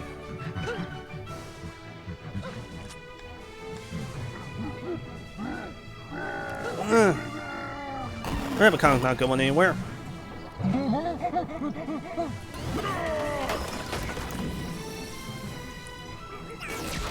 Damn it! Please stop being smart. Damn it! Please stop being oh no! He set off the drone and it killed Luigi. We were doing so well too. Okay, whatevs. Murder Rabbit Kong.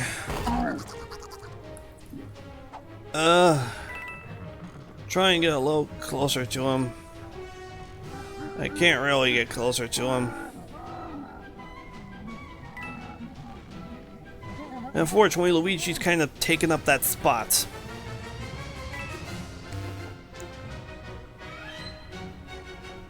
Oh yeah, Rabbid Peach, you just stay there. Mario will chisel away at his health. Man, that went very poorly.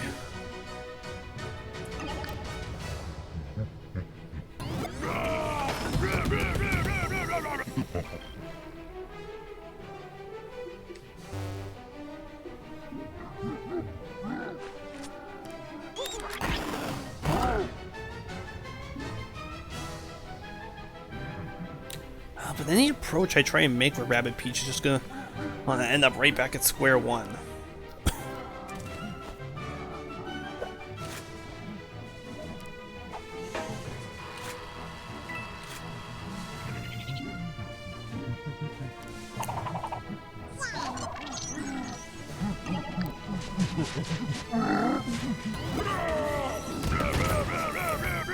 Oh, see, yeah, I'm right back where I started from.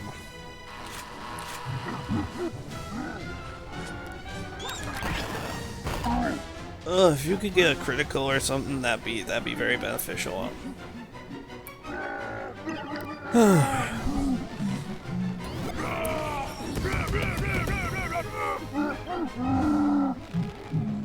Okay, so this next hit's gonna be the killing blow. So let's get Rabbid Peach behind cover this way.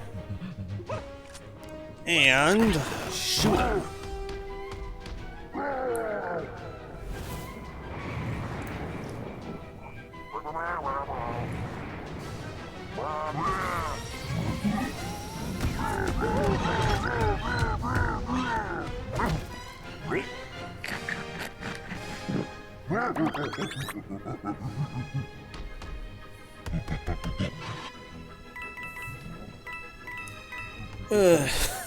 I'm sorry, I just feel so defeated.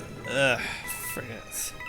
Whatever, we're not gonna get a gold trophy this time, but I'll just come back to this, I'll probably do this again off stream, just like in my own spare time.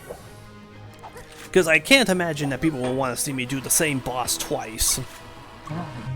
But yeah, I'll probably do it sometime after we beat the second world and we have more powerful weaponry to utilize. Yeah, I guess I'll heal Rabbid Peach.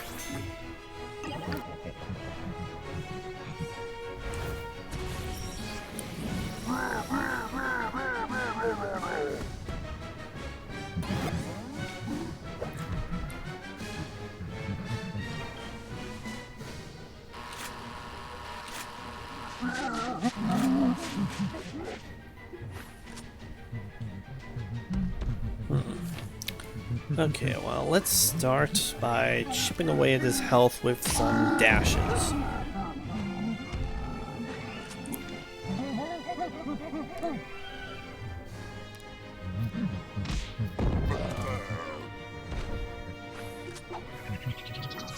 And then shield the Rabbid Peach, just in case.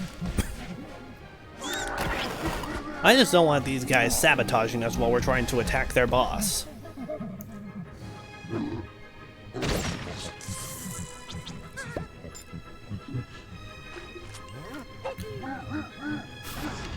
Okay, and... oh hey, stuck in the ground.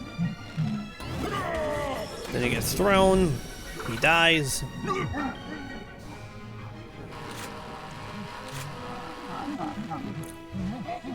Okay, now let's tag team this guy with Mario and Peach. Or, well, Mario and Rabbid Peach.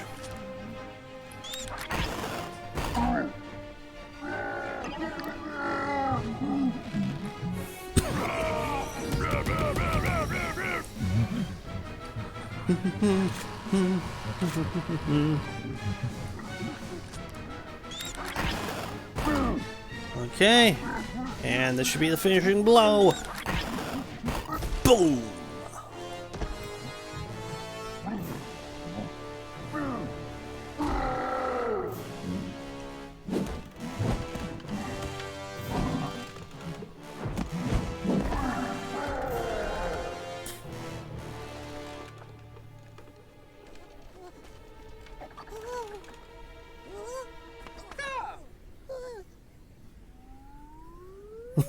Wait!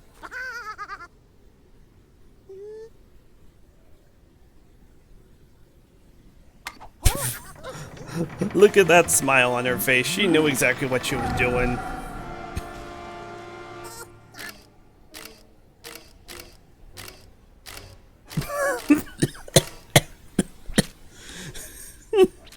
Oh, it gets me every time, I swear.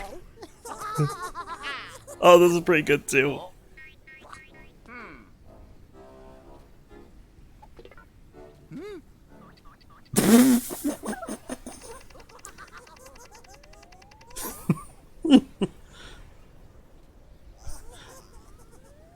Look at Luigi in the background. It cracks me up all the time. The tip of the whip that tames the beast is the very face of Aphrodite herself. Ladies and gentlemen, it is clear we must rescue Spawny from the clutches of Bowser Jr.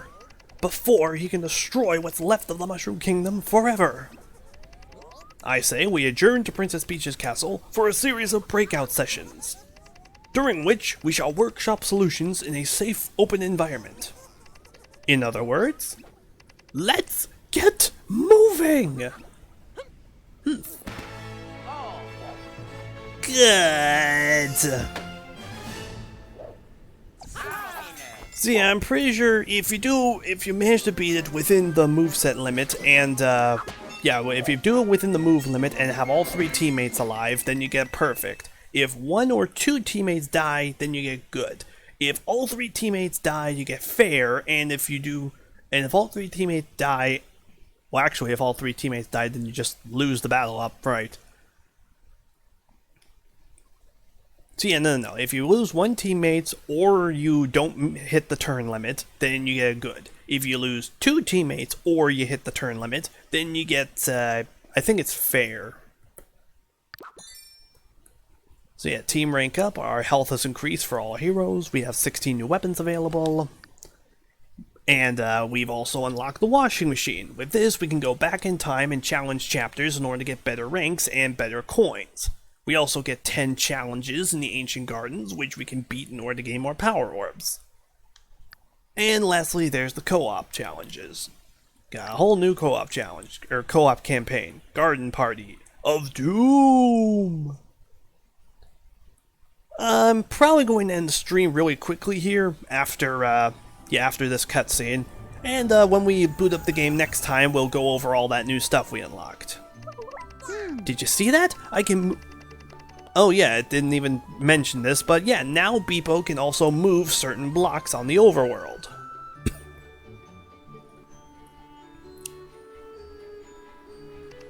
With this ability, we may be able to reach an entirely new area within the Mushroom Kingdom.